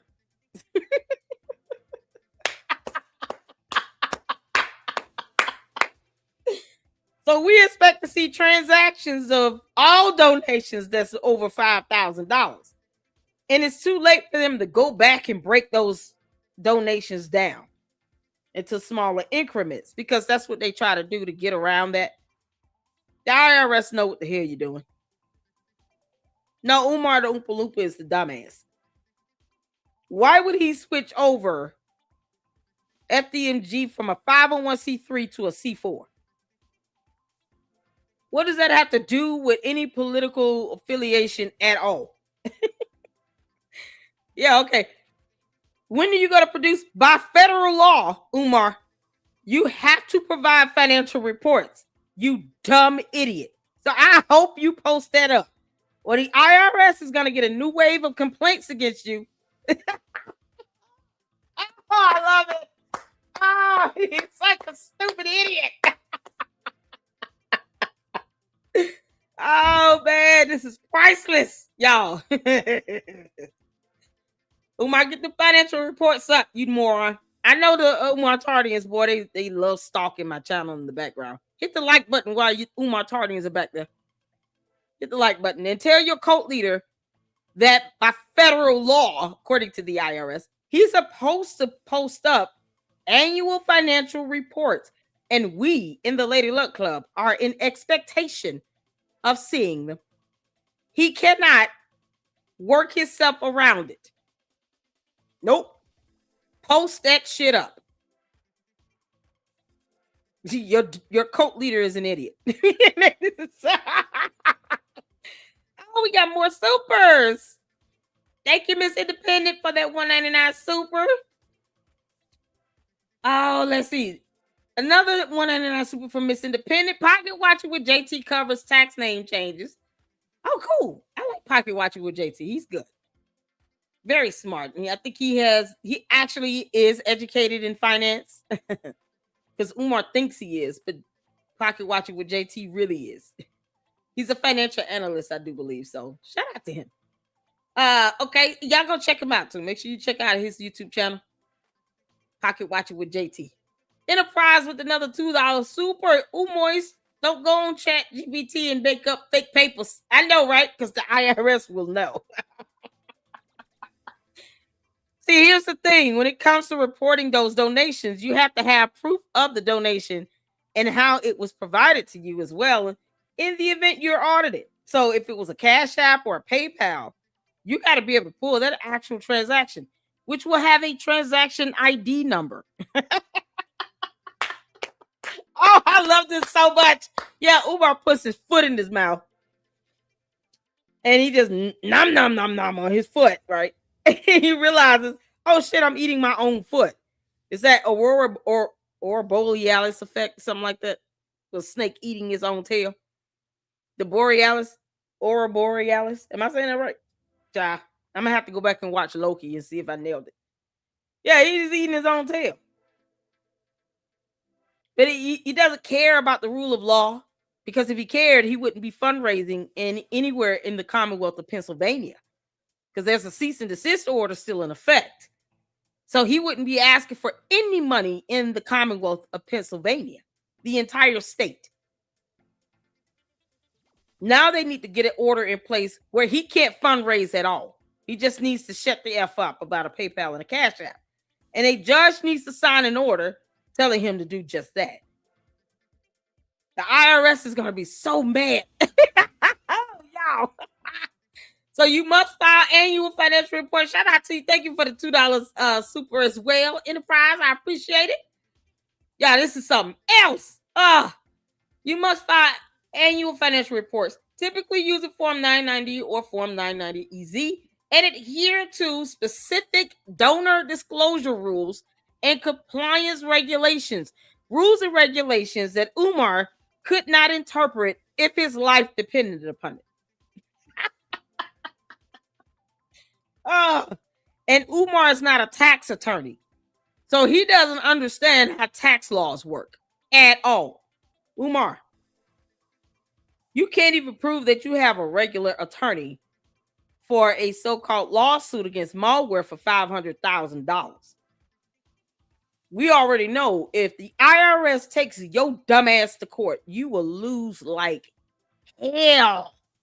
You would have to give the plea deal and sign a plea agreement.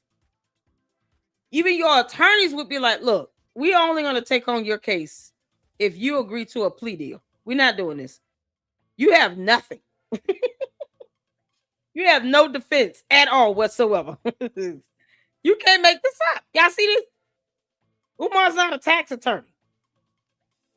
Now, I understand you got these morons running around here, talking about sectors and shit, thinking that they went to law school when they didn't. No, he didn't go either. So you can understand how this is going to be very complex for him. So aside from filing these tax forms, they're due by certain days. Plus, you got to make sure you still have those financial reports. Organizations with an annual gross receipts over $50,000 are required to file either Form 990 or Form 990EZ with the IRS. So either he's going to lie and say we didn't make that much money, to which he would have to actually prove that with all these donations and gifts hitting Cash Apps and PayPals. Because they will get all of that information, even if they have to subpoena Cash App and PayPal, the software programs themselves.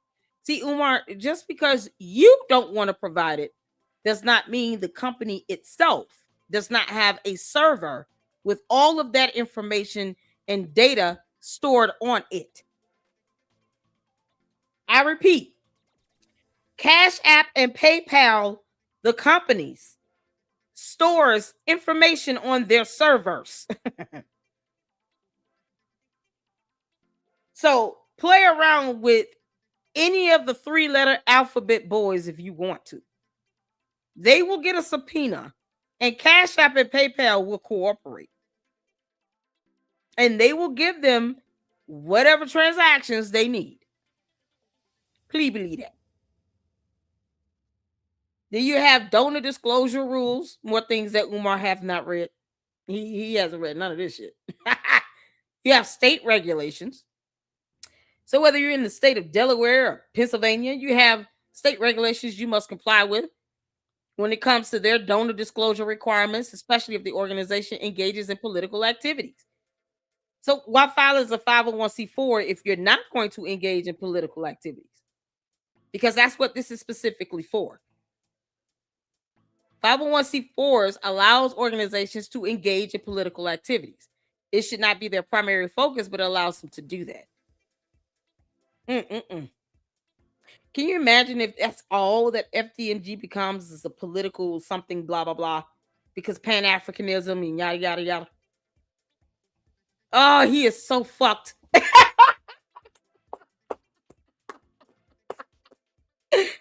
Oh, man, this was the dumbest thing ever. Oh, Lord have mercy. Yeah, no, Umar, keep on putting your foot in your mouth. We're here for it.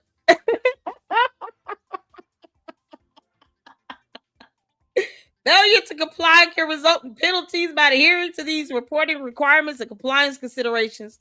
501c4 organizations can maintain their tax-exempt status while engaging in social welfare activities. Yeah. Keep on failing to adhere to the compliance regulations. Because he can't even provide annual financial reports. Y'all, this is priceless.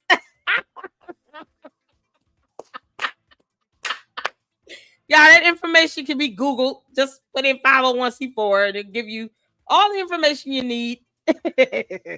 Oh, it's priceless. You can go on the IRS website as well to get more information about 501c4s and their reporting requirements according to the IRS, federal laws. All right, come on, you dumb Oompa Loompa.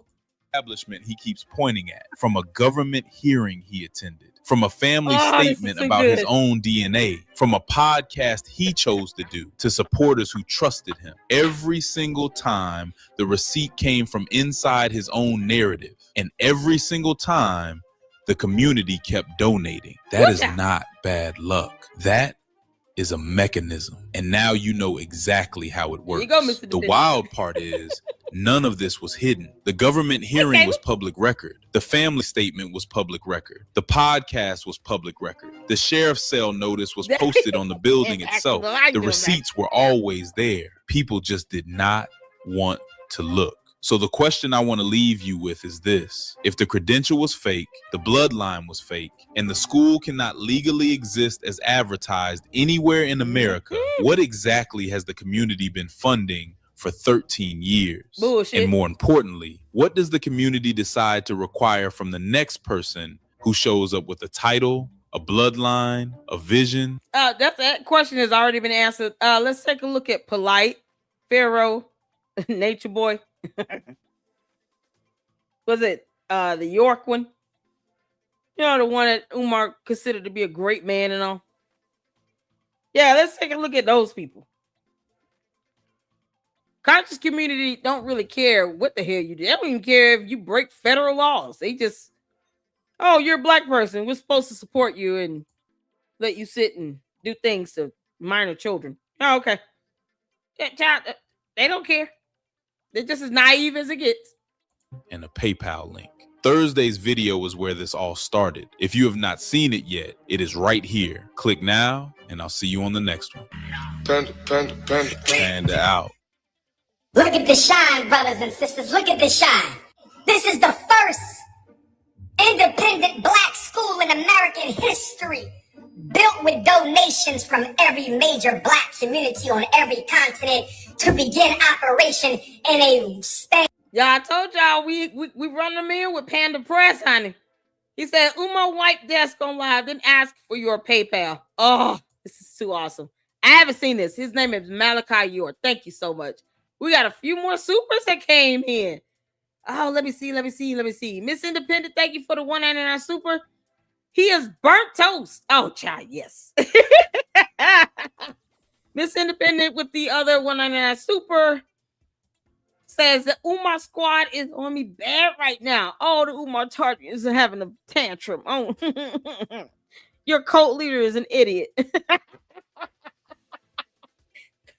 who registered as a 501c4 and will not be able to comply with filing annual financial reports because he doesn't have any. Just remind them of that, that you're going to alert the IRS that he's a lying piece of shit. And everyone else that encourages that behavior because, co-conspirator. Keep out Umar Tardius. Y'all better learn how to leave people the hell alone. Leave people the hell alone. Don't act as if feds can't uncover these damn YouTube profiles and shit. Why would you aid someone who refuses to provide receipts of transactions or anything? What do you stick it up for? Let him throw his tantrum. Umar's a grown-ass man that cares nothing about his code. So if any Umar Tardian needs their rent paid, I dare you to call Umar and say, look, I've given you $28,000. I've fallen on hard times and I just need help this once. Can you please send me over $3,000? Help me out. Blah, blah, blah. He will block your ass and keep living. He's like, no, I'm the one that begs. They can't show any proof of where he's donated or given any money out of his own pocket to anything, to any person, for any cause, for any reason. And I mean evidence, not him saying it. Because we all know he lied like hell when he tried to claim that he was trying to send some money to somebody and realized his accounts were frozen. That's called a lie. Because who is that person again? He didn't post a text or any evidence where someone asked him for some money and he said, okay, I will send it.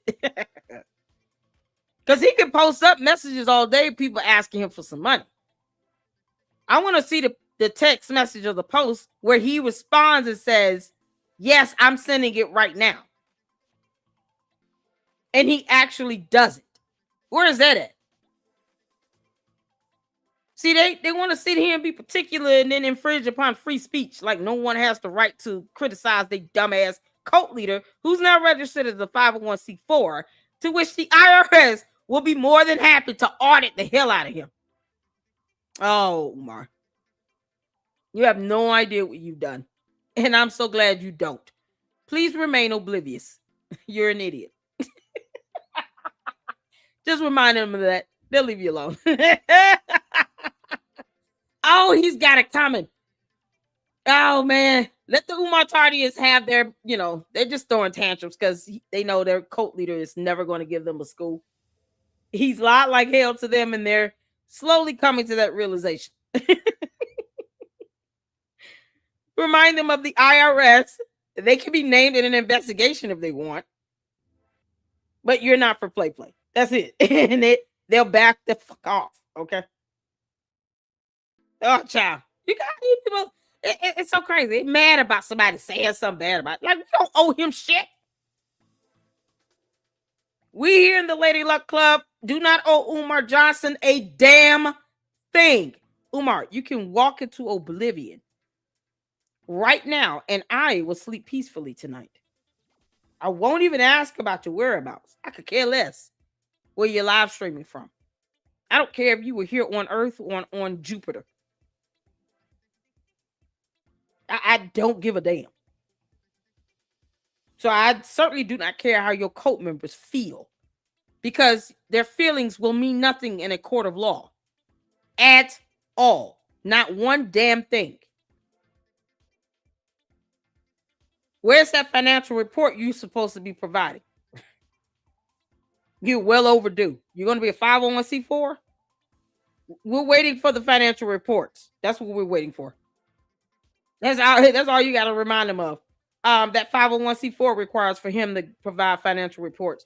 Tell him to start with a website. Good luck to that. Oh, this is priceless.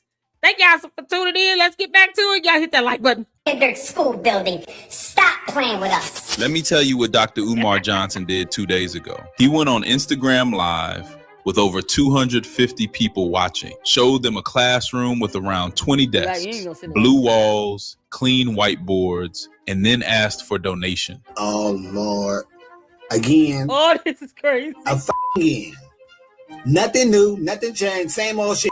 PayPal.me/FDMG Academy. Make sure you hit the PayPal. PayPal.me/FDMG Academy. On the same live stream, he asked the community to bring him mac and cheese, deviled eggs, shrimp, greens with turkey juice, veggie lasagna, and a new personal chef because Chef Barbie moved out of Delaware.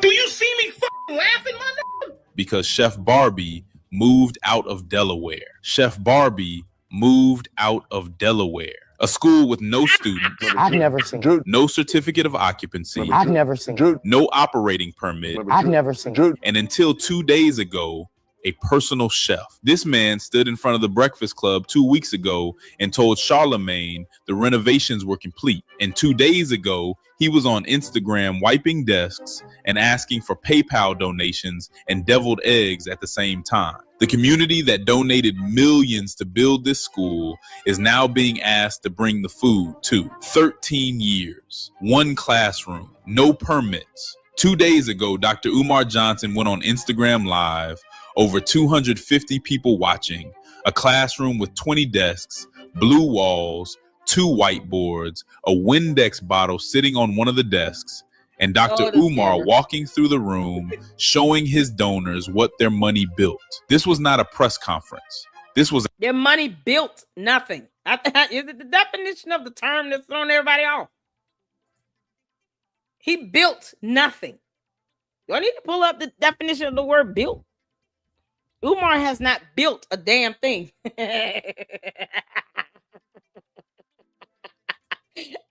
Jay Witt. How you doing, honey? Shout out to my big brother Jay Witt, you all.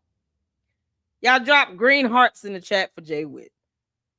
Oh, I'm going in, Jay Witt. Did you know Oompa Loompa registered as a 501c4?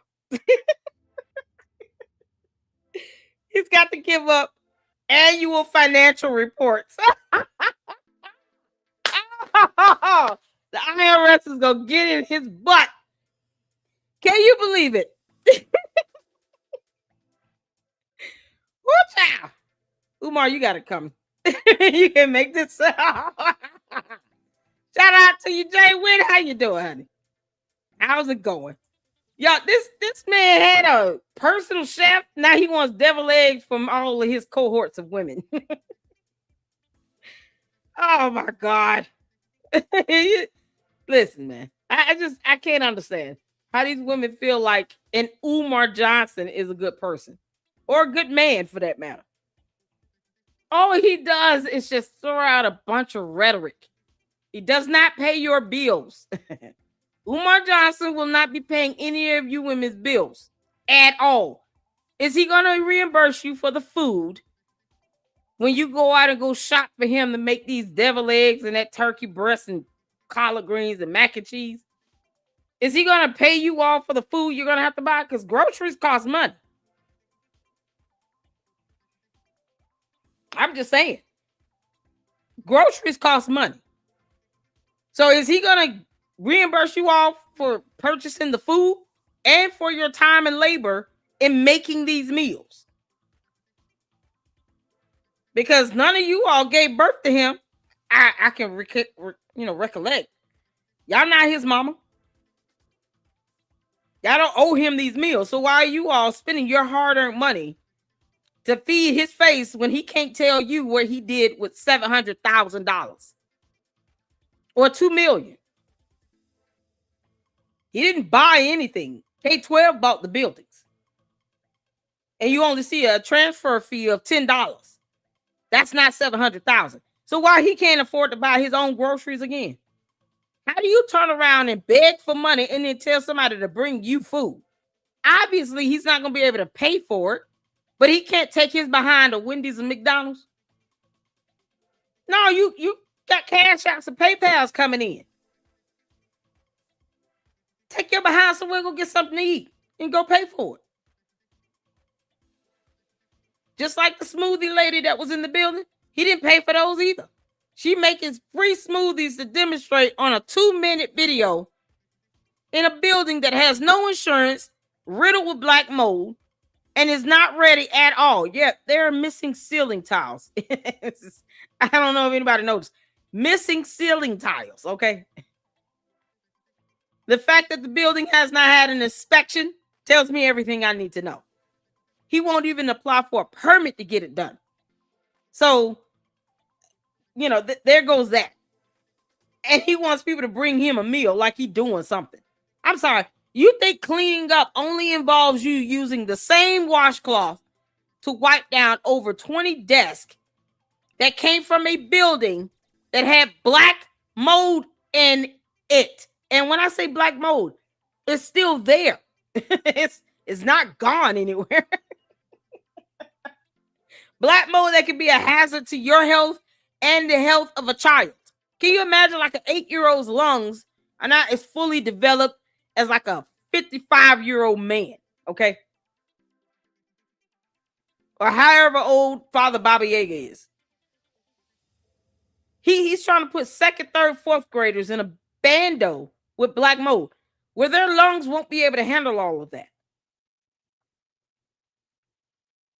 And yet he wants you all to spend your hard-earned money, cook him some food, and bring it to him when he could take the money he's stealing from you all and go buy some McDonald's. Make it make sense?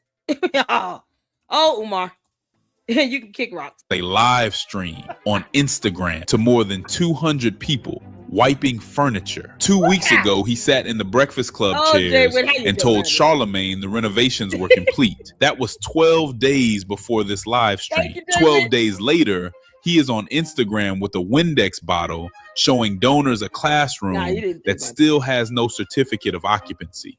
So let us take him at his word. The classroom has desks. The walls are painted blue. The whiteboards are up. The floors are clean. By his own account, the renovations are complete, and the building still cannot legally open as a school. Not because of the city, not because of the contractors, not because of the bank, because it does not have a certificate of occupancy. Y'all know what's going on, and so do I. After we get our certificate of occupancy, after we pass the final building permit, now here is where it gets interesting. While he was wiping the desks, while people were watching, while the building had no certificate of occupancy and no students and no operating permit. G Academy. Make sure y'all hit the PayPal. PayPal.me/FDMG Academy. Make sure you hit the PayPal. PayPal.me/FDMG Academy. Make sure you hit the PayPal. PayPal.me/FD. Why is he breathing so hard and heavy? Now you can't make this up. Umar, you aren't doing anything. Oh, y'all, Malware had the audacity to say I was breathing hard and he's losing weight. Oh, Malware. I will not be sparing you in my second live stream tonight. You understand me? Until you acknowledge you lie like hell. Oh, y'all, we got some supers. Let me get them in right quick. Shout out to Jay Witt, my brother. Keep up the solid commentary, sis. Let's make sure we like this video. Y'all like this video. Over 70 people watching. Hit the like button on this and share it out. And Jay Witt, please drop your YouTube channel link in the chat. If you guys have not checked out my brother's great content on his channel. Shame on you. Go check him out. Are you still doing your marathon on Super Stupid? Tiffany here, y'all, is a whole child. So Jay Witt I think he has a marathon running on the Tiffany Henya stuff. So y'all make sure you go check him out and give him a hello and some engagement. Hit the like button over there and show him some love. Shout out to you. Thank you so much for the 5. I appreciate it. And Enterprise with the 2. Super, I want his fools to come at me. See permit on deck. Umar Tardians try to pick on people that they think that they can get over on. You know, they try to go for the people they perceive to be weak. Child, they better leave my Luxters alone. Leave my Luxters alone. They have no idea what Umar's in for. They haven't even read up on tax laws. Like, they might want to start with that before they think they can just come tell somebody not to criticize him like we don't have free speech and expression. Sue your ass. That's a federal lawsuit. Thinking you can only infringe upon free speech. Are you kidding me? Kick rocks, Umar Tardians. You don't infringe on free speech and expression. Umar is an idiot. The end. Yeah, he registers as a 501c4. Lord, we thank you. The IRS will be pleased to hear that. He's going to mess up so bad. Umar, I'm laughing because you have no idea what you've done. FDMG Academy. I love you too, Black Diamond. I love you too, Black Diamond. Oh, man. Go to the block party, my ninja. There's go one person to the block party. Who next? Yeah, I see he blocking people. Who else going to the block party? Such a clown. Who else going to the block party? I love you too, Black Diamond. Bring me some mac and cheese. I need some where my mac and cheese queens at? I need a nice pot of mac and cheese. I need a nice veggie lasagna. I need some homemade banana pudding. Where the queens who can cook at? New queens don't. Mary. As KKC put it. Mary. I think he talking about you. Mary. Are you taking him that mac and cheese? Because he waiting. I thought you said he was losing weight, Mary. Mary lied to us, LLC. Oh, shout out to KKC. I love him. Where the queens who can cook? PayPal.me/FDMG Academy. I need that mac and cheese. I need the deviled eggs. I need the shrimp. I need the greens with the turkey juice. Black Diamond, stop playing with me, Black Diamond. Where that food at, queen? Chef Barbie moved out of Delaware, y'all. Chef Barbie moved out of Delaware. I need a new chef. Who the new queen who gonna bring me the food? Where my Philly queens at? My Chester queens. Not a fundraising page with a goal and a breakdown of where the money goes. Not a transparency report showing where the $250,000 that never got accounted for across 3 separate Breakfast Club appearances actually went. Just a PayPal link while wiping desks on Instagram Live. And the community that has been donating since 2013 is still being asked to send more. Not because a new expense came up, not because something unexpected happened, but because the PayPal link is just always running. At this point, the PayPal link has outlasted the contractors. It has outlasted the water bills. It has outlasted Chef Barbie. The building changes. The excuses change. The opening date changes. The PayPal link never changes. PayPal me/FDMG Academy while wiping a desk in a building that cannot legally open. That is the update 13 years in. But the PayPal link was not the only ask on this live stream. He needed mac and cheese, deviled eggs, shrimp, greens with turkey juice, veggie lasagna, homemade banana pudding, all on the same live stream, all in the same session as the PayPal link, all requested from the same community that has been funding this building since 2013. Now I want you to sit with that for a second. The community donated to buy the building, then donated again to save it from the auction when the water bills went unpaid. And now they're being asked to bring the food too. Hey, bro, come on now, dog.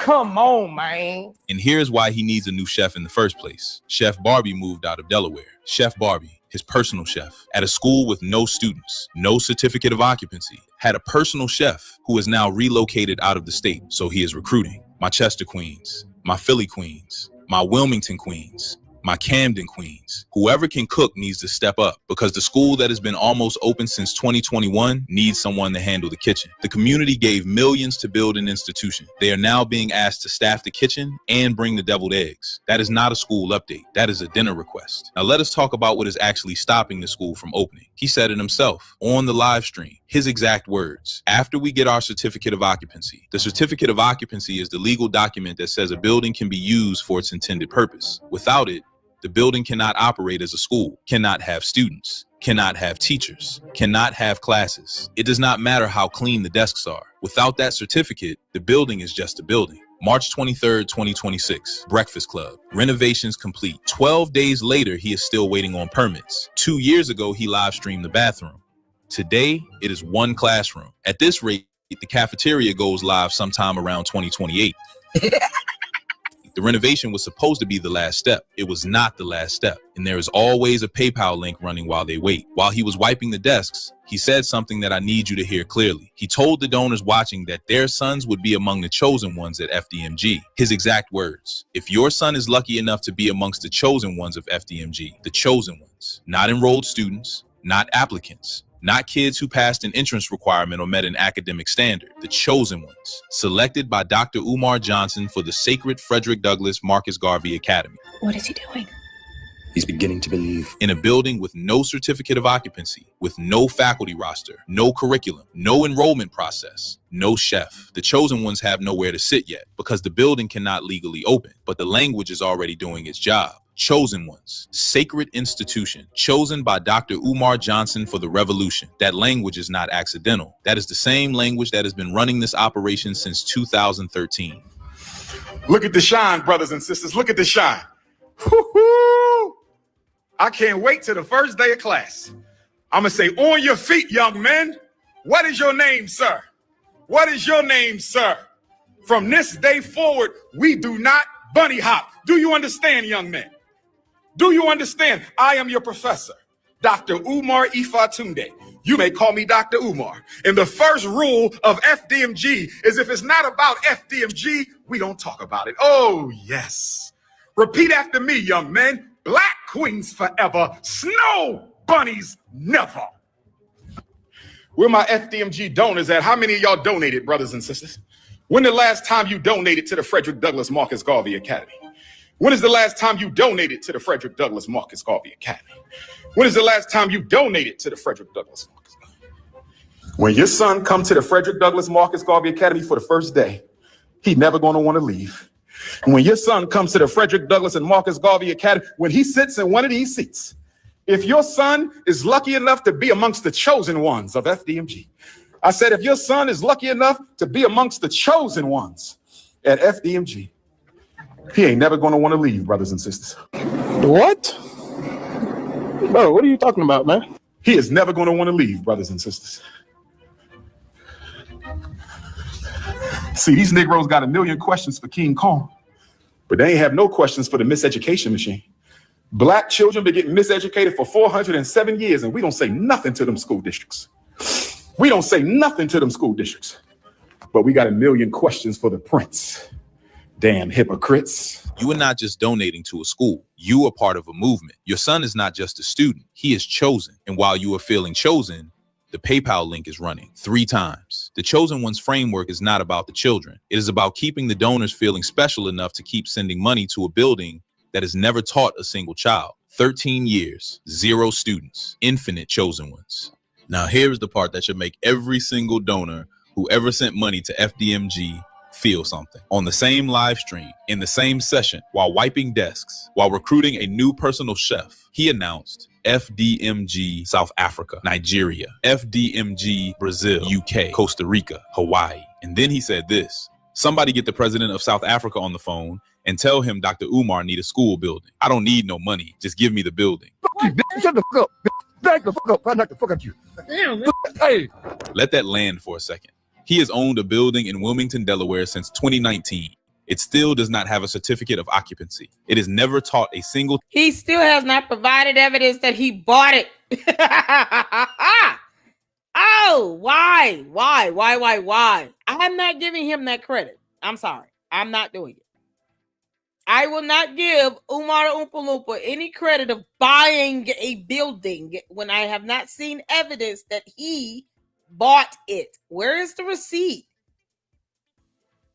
Not when I can go on the website and look at the deed and see K-12 management. That's not Umar's company. He didn't even buy it. Because that's basic information that can be verified with a deed. And I'm trusting what I read on a deed and on the city's website. So two different pieces of information is corroborating each other. Umar did not buy a damn thing. He bought nothing, people. Child. And on a live stream 2 days ago, he asked someone to get the president of South Africa on the phone to give him another building for free because he does not need the money. He will raise the money. Free. Just give him the building. The Delaware donors have been funding the dream since 2013. The certificate of occupancy is still pending. And now the same pitch is being prepared for South Africa, Nigeria, Brazil, and the UK. This is not ambition. It's the biggest piece of dog shit. Ambition requires a track record. You cannot expand what you have not yet opened. But the PayPal link works in every country. All right, stop for a second. Because I want you to go back through everything we just covered and look for the school. The desks are there, 20 of them. Blue walls, clean whiteboards, a Windex bottle. He showed you all of it on his own live stream, to his own donors, on his own phone. But there are no teachers, no students, no curriculum, no enrollment process, no operating permit, no certificate of occupancy, no chef. What the community donated to build is still not a school. It is a building with furniture that a man is cleaning on Instagram Live while asking for PayPal donations and deviled eggs. Say Cheese TV if he paying. I go on Say Cheese. I go on mozzarella cheese, Italian cheese. I'll go on melted cheese, frozen cheese. We need money for the revolution. Tell Say Cheese to get at the prince. That makes him sound so greedy.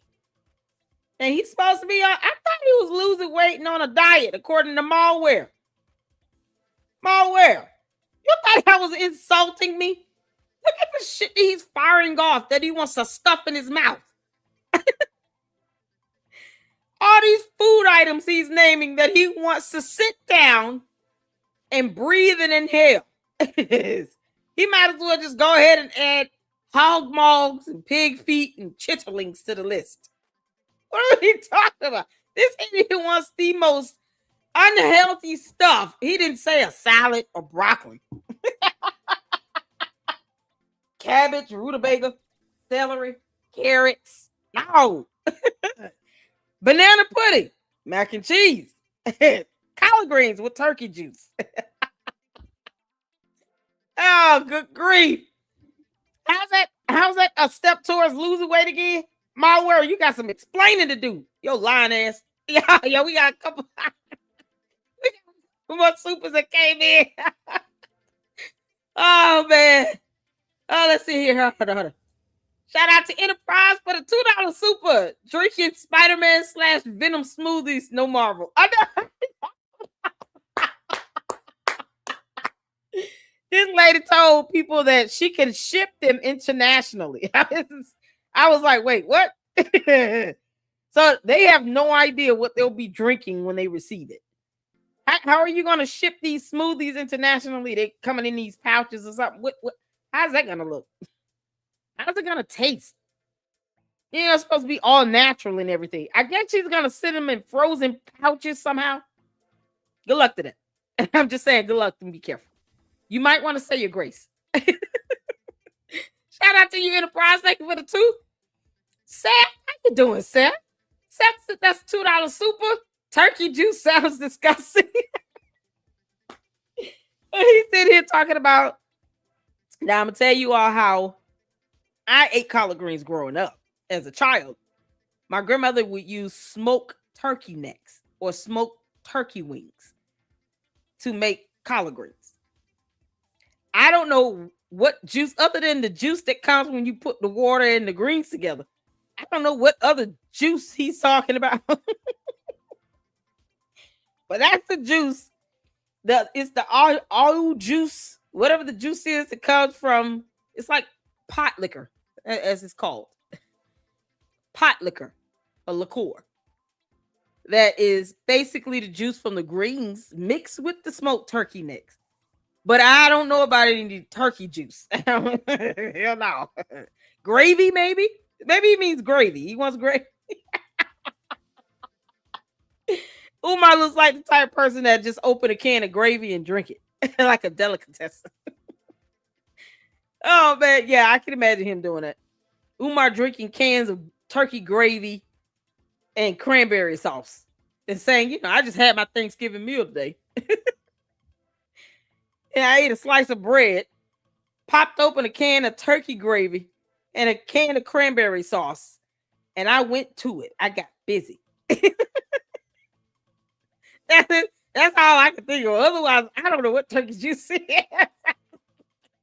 Turkey juice, PP, or something. Who knows? Thank you for the $2 super. I appreciate that, y'all. Let's get back to it.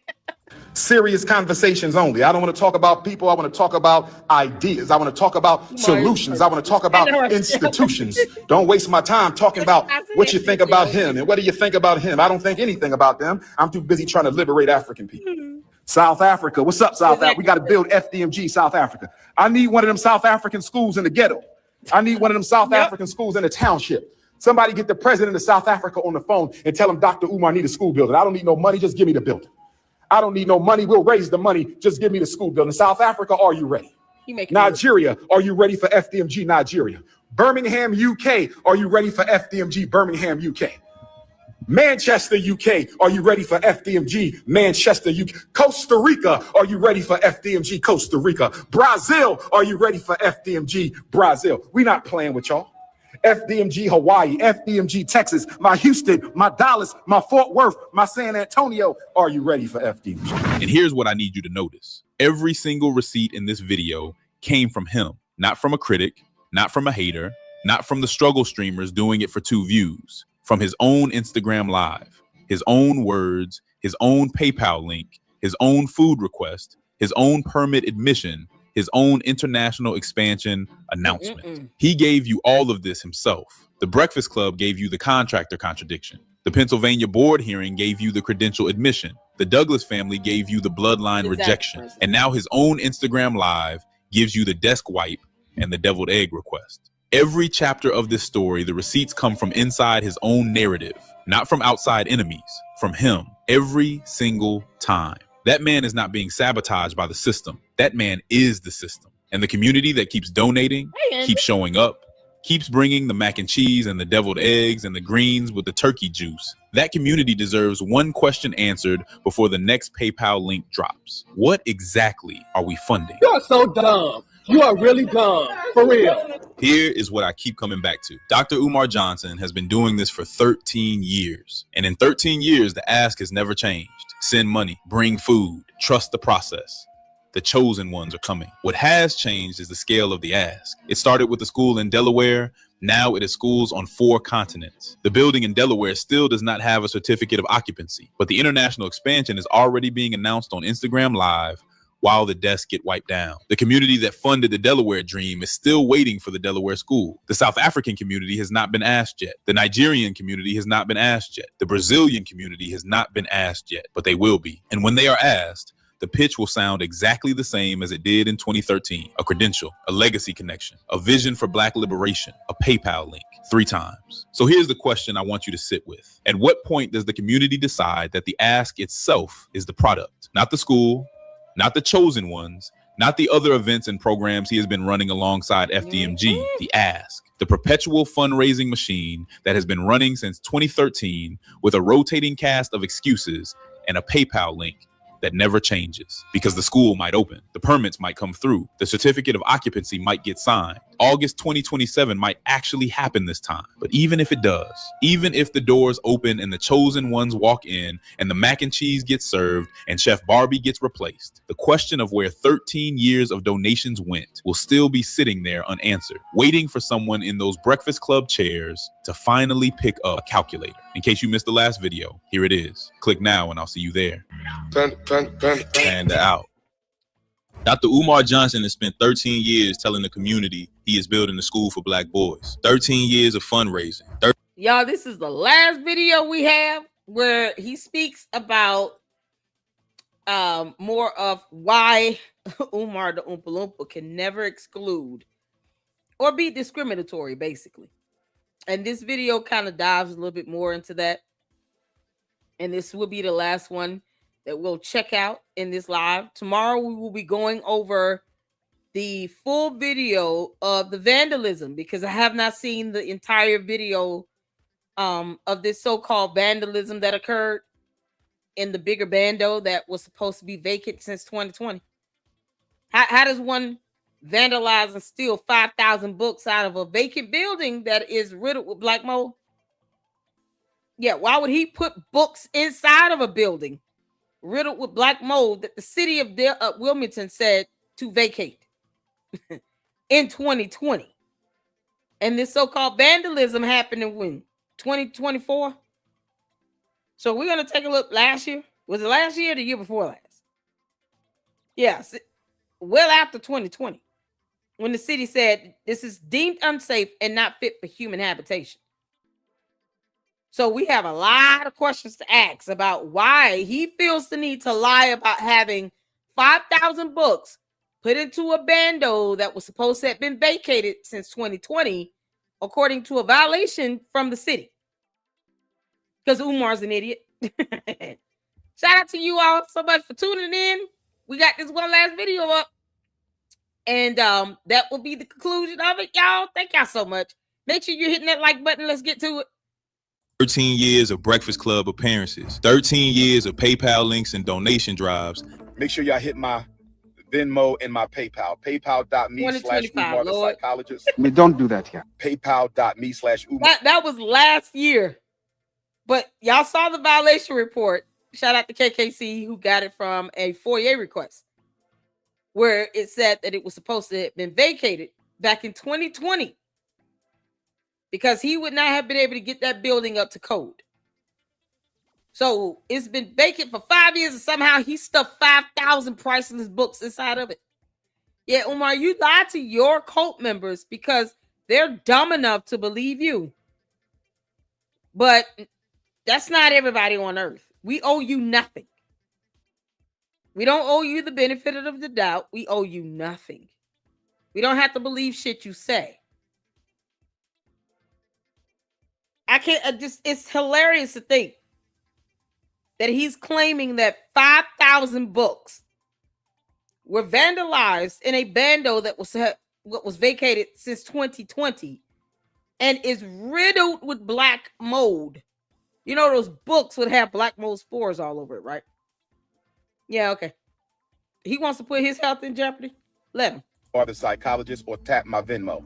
And opening dates that never happened. And in July 2025, he sat on a podcast and said something that should have ended the entire conversation. His exact words: in the state of Delaware, you cannot refuse admission into a school, even if it's independent, on the basis of race. So if a white person wants their child at our school, we have to consider them for admission. We cannot exclude based on race. Let that sit for a second.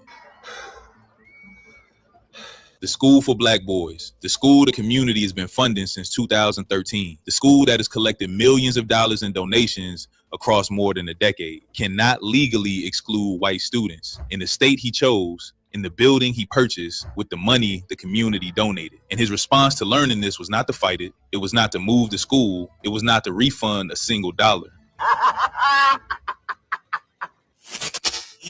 He said this: we can make it hard like they do for us. That is his plan, not a legal challenge, not a relocation, a deliberately difficult admissions process designed to discourage white applicants in a state that legally prohibits exactly that. Hey, bro, come on now, dog.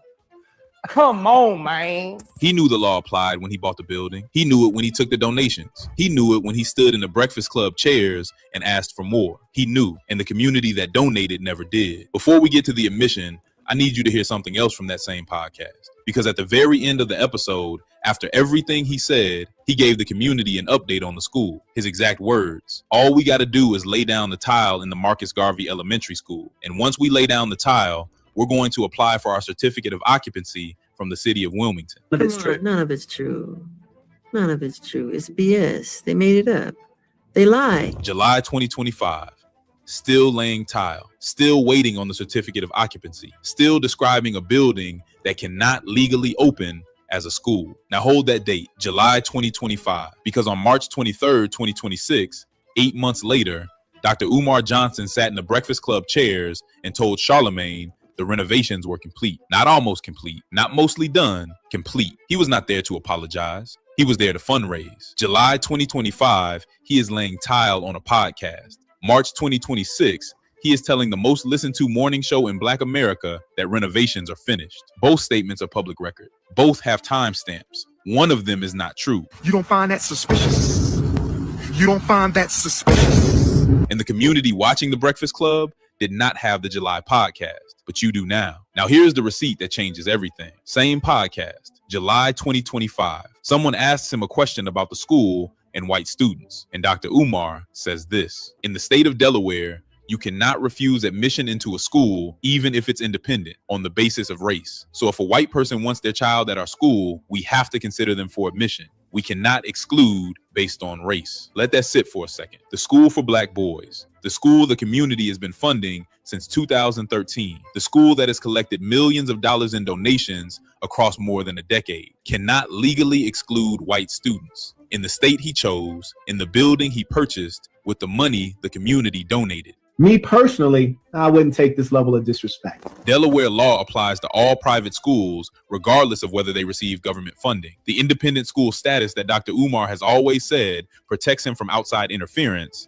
does not protect him from this. The law applies. He said so himself. He has owned that building since 2019. 6 years of fundraising, 6 years of Breakfast Club appearances, 6 years of PayPal links, 6 years of chosen ones, 6 years of knowing and counting. Now here's the part that takes this from a legal problem to a documented statement of intent. Because after admitting the law applies, he did not say he would fight it. He did not say he would move the school to a different state. He did not say he would refund a single dollar to the community that donated based on a vision the law cannot support. He said this: we can make it hard like they do for us. That is his plan. Not a legal challenge, not a relocation, not a refund. A deliberately difficult admissions process designed to discourage white applicants in a state that legally prohibits race-based exclusion. And you know what though?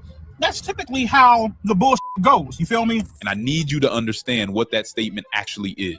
Delaware law does not have a "but we will make it inconvenient" exception. The law prohibits discriminatory admission practices regardless of whether the school receives government funding. Making it hard for white applicants on purpose is not a workaround. I'm not a smart man. It is a documented violation of the same law he just admitted applies to him. That statement is already public record. The certificate of occupancy has not been issued. The approval process is not complete. If anyone from the city of Wilmington or the Delaware Department of Education pulls that episode, I hope so. That statement is not a joke. It is not a metaphor. It is the school administrator's stated admissions policy on a public recording. He did not just admit the law applies. He announced his plan to break it. A term of 2 years on that count. Which means the only question left is when he decided to. So let us talk about the choice. Because Dr. Umar Johnson did not have to choose Delaware. That decision was his alone. The community did not vote on it. The donors did not pick it. He selected the state, announced it publicly, and started fundraising for a building in a state where the school he was selling cannot legally exist. Great plan. Oh, magic. And he has owned that building since 2019. 2019, that is 7 years ago. 7 years of fundraising in Delaware. 7 years of Breakfast Club appearances about a school in Delaware. 7 years of PayPal links for a building in Delaware. 7 years of chosen ones being selected for a school in Delaware that cannot legally exclude anyone on the basis of race. Now, here's what that means for every dollar that came in after 2019. Every donor who sent money after he purchased that building donated to a vision the chosen state cannot legally support. Not because of the city, not because of the contractors, not because of the struggle streamers, because of the state he picked off a map and purchased a building in with the community's money, and he kept fundraising anyway. The Breakfast Club appearances kept coming. The PayPal links kept running. The chosen one's language kept working. I am the chosen one. Somebody had to do it. The donation drives kept running, and the building in the state that cannot legally support the school kept sitting there waiting for a certificate of occupancy. He did not stumble into this problem. He walked into it in 2019 with the community's money and has been asking for more ever since. The choice was his. The consequences belong to everyone who donated. Now, let us talk about what the community actually paid for. Because when Dr. Umar stood in the Breakfast Club chairs in 2021 and told Charlemagne the school was 3 weeks away from opening, he described it as an independent Pan-African institution for Black boys. We have two schools, right? They look across the street at one another. The Marcus Garvey building is the elementary school, and the Frederick Douglass building is much larger. It's the high school. Now, we're focusing on the Garvey building right now, right? If you were to say, how soon can that building be ready? It can be ready in 3 weeks. Here I come. Oh, here I come. Oh. If you were to say, how soon can that building be ready? It can be ready in 3 weeks. I don't think you have the facilities for that, big man. We only have 3 weeks worth of repairs, 3 weeks worth of HVAC, 3 weeks worth of electric. You know what's so crazy? He has not applied for a permit for any of these so-called renovations to be done. And a general permit, anywhere between 36 to 55 bucks.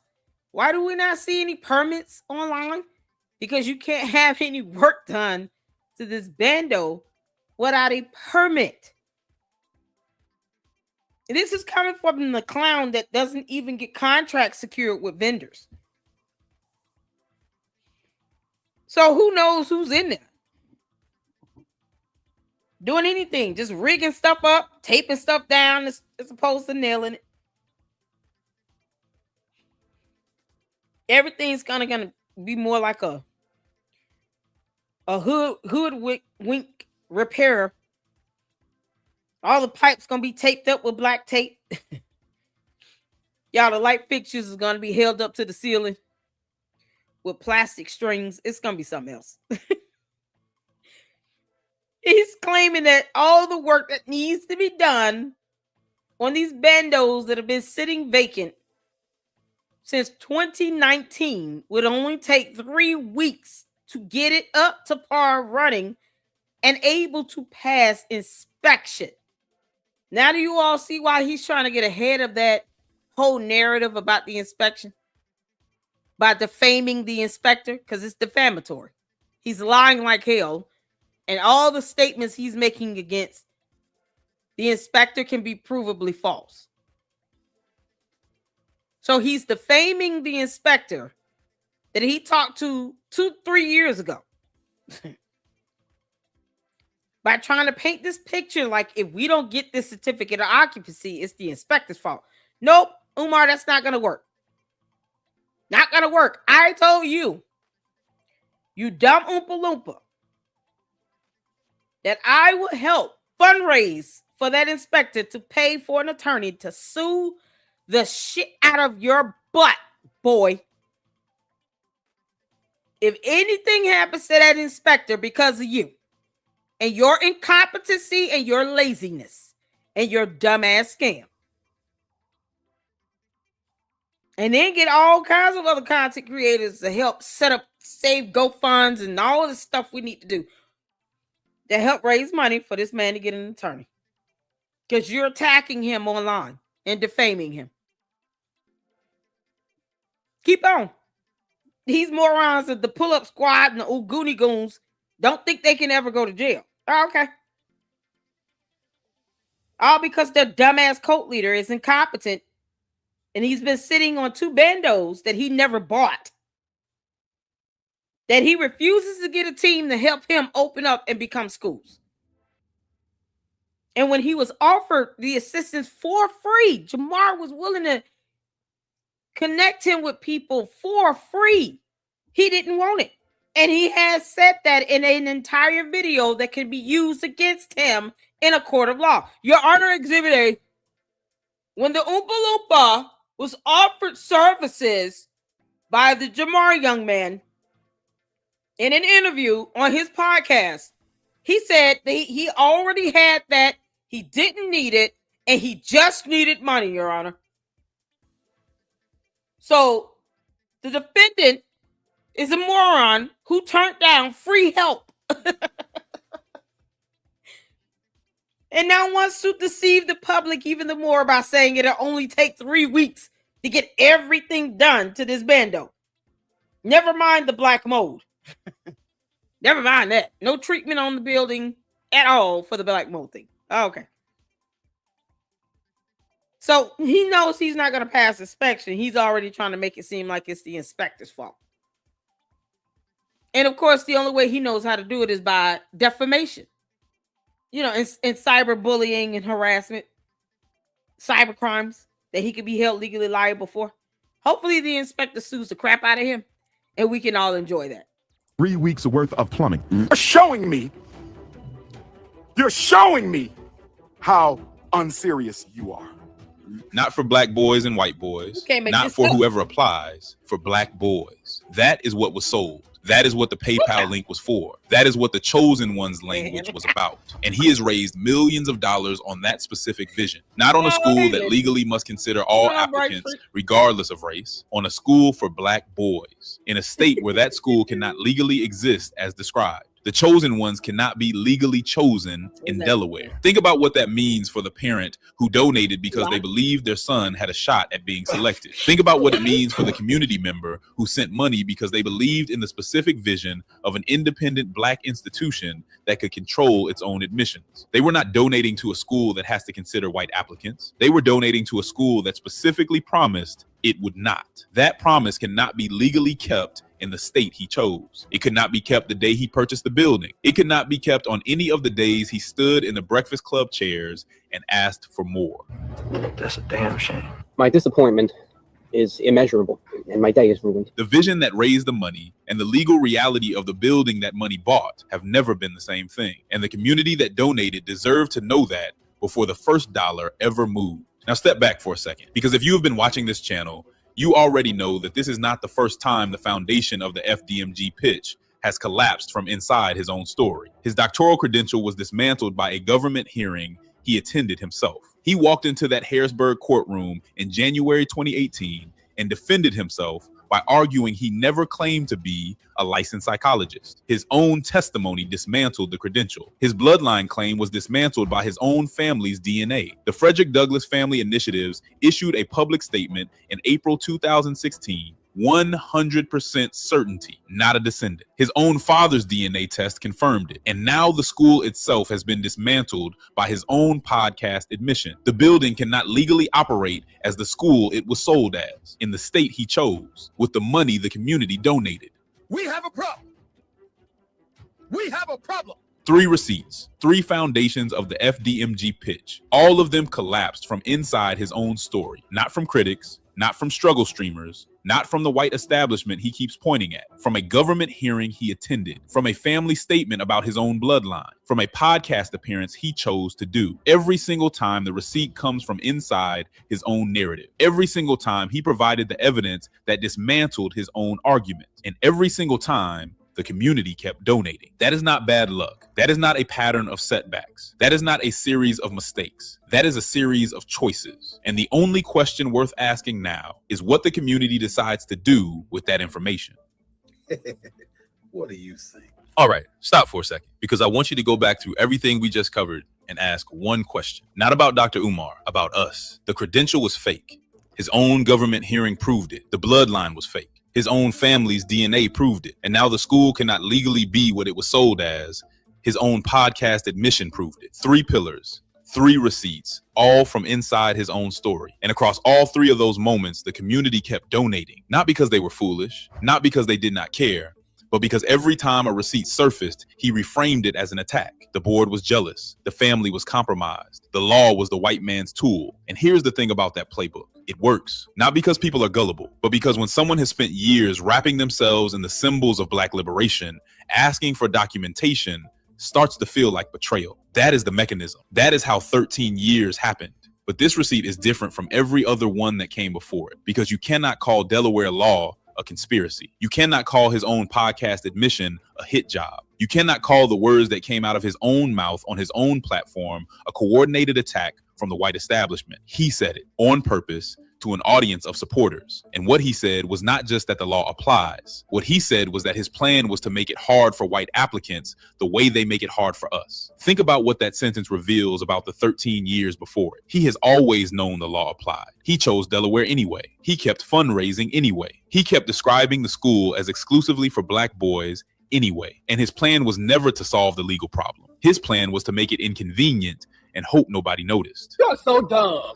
You are really dumb. For real. That is not a man who made a mistake about which state to build in. That is a man who made a calculation. And the community's money funded that calculation for 13 years. This is not a story about Dr. Umar failing to build. I'm so glad you said this right here, Francisco.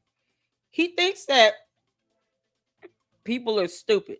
What's worse is that for those who know what he's doing, he gets upset when we call his ass out on it. And that is what he's trained his dumb cult to do. That's why they keep going after Panda Press for covering the Oompa Loompa and exposing him. How dare you expose our cult leader? Oh no. Why are you talking about him? Because he has the right to. These are morons that don't care about our laws. They think they're sovereign citizens or Moorish or whatever. You know, things that don't work in court, in a court of law. These people will go out, commit crimes, go to court, and claim to be sovereign and not bound by our U.S. laws, but they want our U.S. dollar. Y'all see, now y'all understand why I keep saying, stop giving Umar U.S. dollars. Give his ass payments in the form of cabbage. Yeah, see him like 3 packs of cucumbers and a jar of pickles. Tell him, you know, compensation to help you get this bando open. To see how he starts feeling when the money starts coming in the form of vegetables. It's like, can y'all believe this? Somebody sent me a box of tomatoes and some potatoes. What am I doing with that? That's your donation. They want our U.S. dollars, but they don't want to follow our U.S. laws. They don't want to be held against compliance and regulations here, not just on a federal level, but even on the state level. He didn't buy the bendos. That's why it really doesn't matter where he was, whether it's Delaware, Pennsylvania, or Florida. It doesn't matter. K-12 purchased the bandos. K-12, now known as Stride Inc., they purchased the bandos. So where these bandos were purchased is irrelevant. He did not fork up the money. And he has not provided evidence that he has repaid Stride Inc. K-12 for purchasing those bandos. I'm still waiting for the receipts on that. So until I see evidence that he has repaid K-12 management for them purchasing the bandos, he has not spent a dime or a coin. So it's of no consequence to him that the bandos are purchased in a specific state. Now, perhaps he went to Delaware because he thought that the taxes would be cheaper. But yet again, he expects a waiver for the vacant property registration fees because he was once upon a time registered as a 501c3. Now, will he still be subjected to this, you know, or be eligible for the waiver as a 501c4? I don't know. But as a 501c3, he was eligible to get a waiver for those vacant property registration fees. Guess where the money comes from to grant him that waiver? Tax dollars. From a government entity. Can you believe it? State government funding covered the cost for him to get a waiver. And he got upset with the city because they didn't submit documents on his behalf, as if they're supposed to do that for him. They don't owe him shit. This is one of Umar's issues, that he's so entitled and he thinks he's above reproach to where he believes that the city is supposed to help fill out documents on his behalf for him and his non-existent school and 2 bandos riddled with black mold to have to do some documents for a waiver to be granted for vacant property registration fees. He believes the city is supposed to do that for him automatically, like they owe him that, like they work for him. But his cult members aren't smart enough to fill out the forms for him. Go figure. Where all my Umar Tardians at? Where the Shango Stick Africans at? Why they didn't fill out these documents again? So y'all didn't fill out these documents for your cult leader. But you're mad at the city for not doing it for him? They don't owe him that. They don't work for him. That's not their job. Their job is to ensure that it's completed and process it. That's it. He expects them to fill the stuff out. Where all these low self-esteem women at when he needs these documents filled out? So is it writing that they're having a problem with along with reading? Because reading is not fundamental to the Umar Tardians at all. Cult members don't read. They just do whatever their cult leader says. But he wanted a government to give him a waiver while he still lies about not getting government assistance. Make it make sense. The waiver is government assistance. But he's not going to ever paint it that way or tell the truth. And now he thinks I can open up a school, discriminate, and violate federal laws on it. Never mind U.S. Supreme Court rulings or precedents. And then it's strictly going to be for black boys. And I'm going to tell these kids, no bunnies never, black queens forever. Wop, wop, wop. While I disrespect their moms in the parent lounge. Because, he wants a whole parent lounge just for the parents. Forget the teachers and the staff. He don't care about them. Now I'm going to have a parent lounge to spank the mamas in the parent lounge. While I'm supposed to be teaching their kids history. He's so stupid. The only thing he has achieved is getting away with running a scam for 14 years, raising money on a non-existent school, and guiding his cult to not reading a damn thing, period, or asking questions, or filing lawsuits. But they expect everybody else to do stuff for him. No, tell the Umar Tardians to fill out those documents to get that government waiver. Because reasons why you still lie about not getting government assistance. That's so crazy. I'm glad you brought this up. He thinks we're stupid. No. Your cult is stupid. But he doesn't care what they think. I want y'all to remember that. Cult leaders don't care. They're narcissists. They don't care what their members think. They just expect their cult members to believe everything they say. And if they try to challenge him, he blocks them.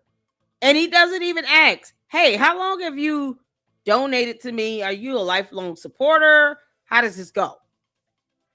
No, you say something he doesn't like, he's going to block you off Instagram forever. It's that fear of that disconnect. They are fearful of being disconnected from their cult leader over anything else. Never mind him violating federal laws. Never mind him failing to adhere to regulations according to tax laws for a 501c4. Y'all don't care about that. They fear being disconnected and blocked on Instagram. That's what we're dealing with. That's how simple they are. So whether he thinks we're stupid or not is irrelevant. No. He knows his cult has this undying loyalty and fealty to him. So he's going to tell them whatever, and they're just going to, yes, master, we believe you.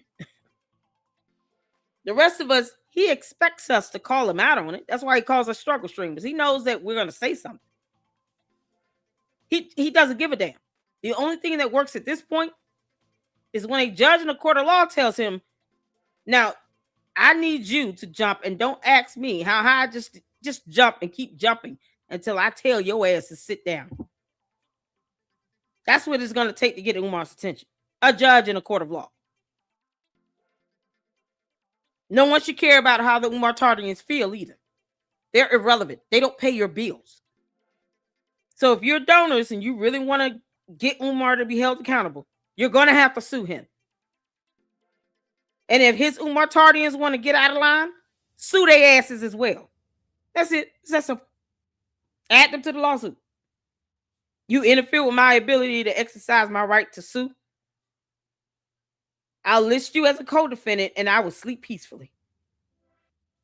That's all you got to say.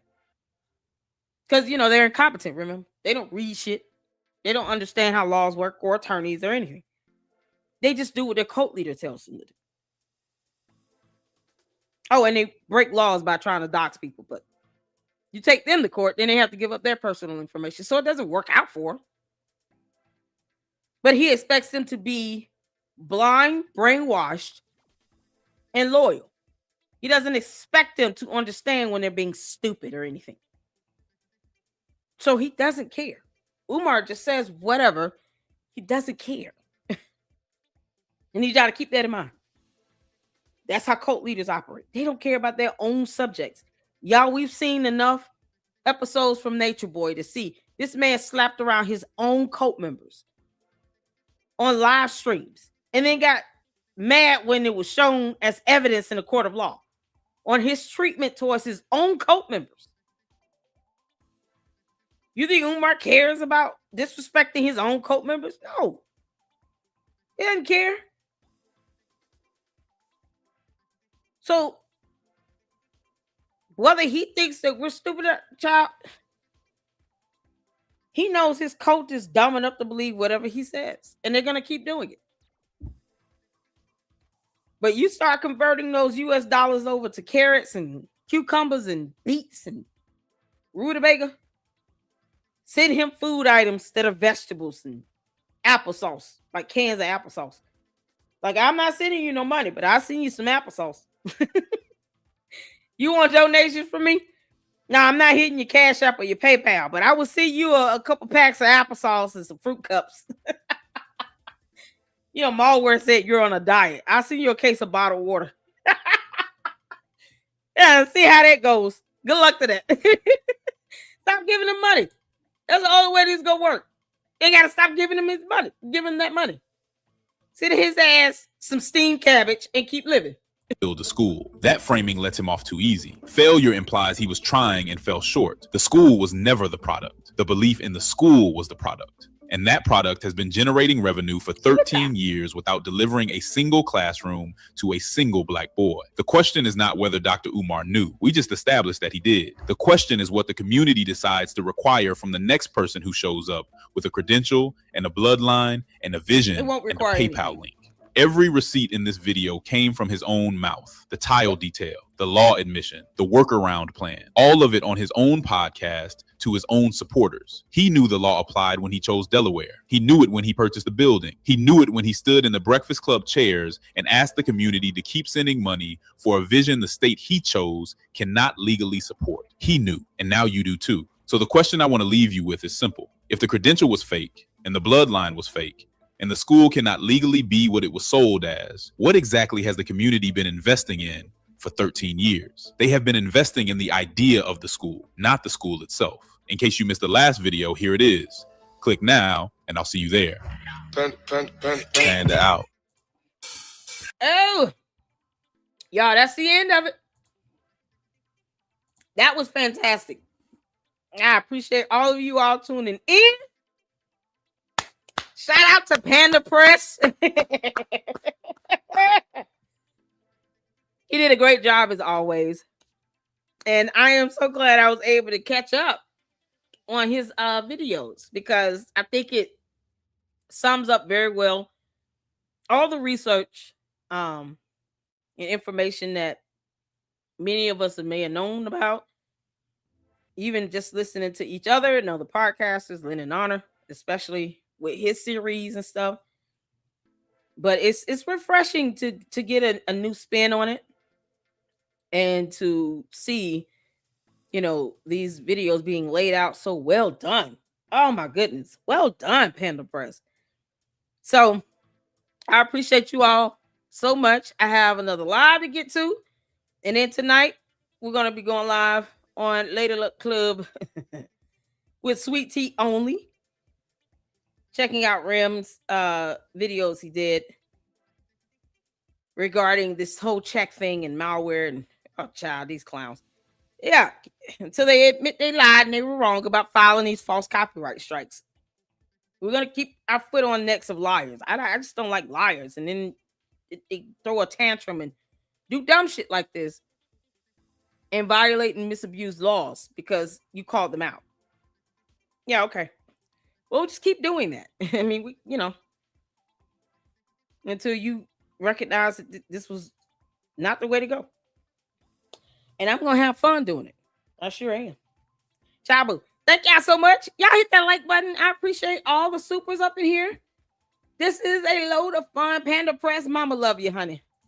And I appreciate all of you all, to all my mods here. I want to make sure I got in all of the... Oh, we got one last super from Enterprise Entertainment. Black tape equals black mold. Charlemagne is a goof. Thank you. I'm so glad I'm not the only one that thinks of Charlemagne and the Breakfast Club and Mark Lamont here. All them goofies are dumbasses and simps. You know, grown men being simps for another grown man is disturbing to me. I'm sorry, I didn't grow up with that. I'm not used to that at all. I'm used to real men being real men and being able to tell another person you're wrong. They just keep simping for him, and it's so stupid. Charlemagne will not send his kids to FDMG. So I don't know why he feels like he got to pacify Umar's overgrown big ass for no reason. Child. Y'all tune into the next live if you can. Candice, we got some protection orders to go over. If not, I will see you all in the Lady Luck Club with Sweet Tea later on this evening. Thank you so much, and hit the like button on the way out. And until the next one, Lady Luck Club out.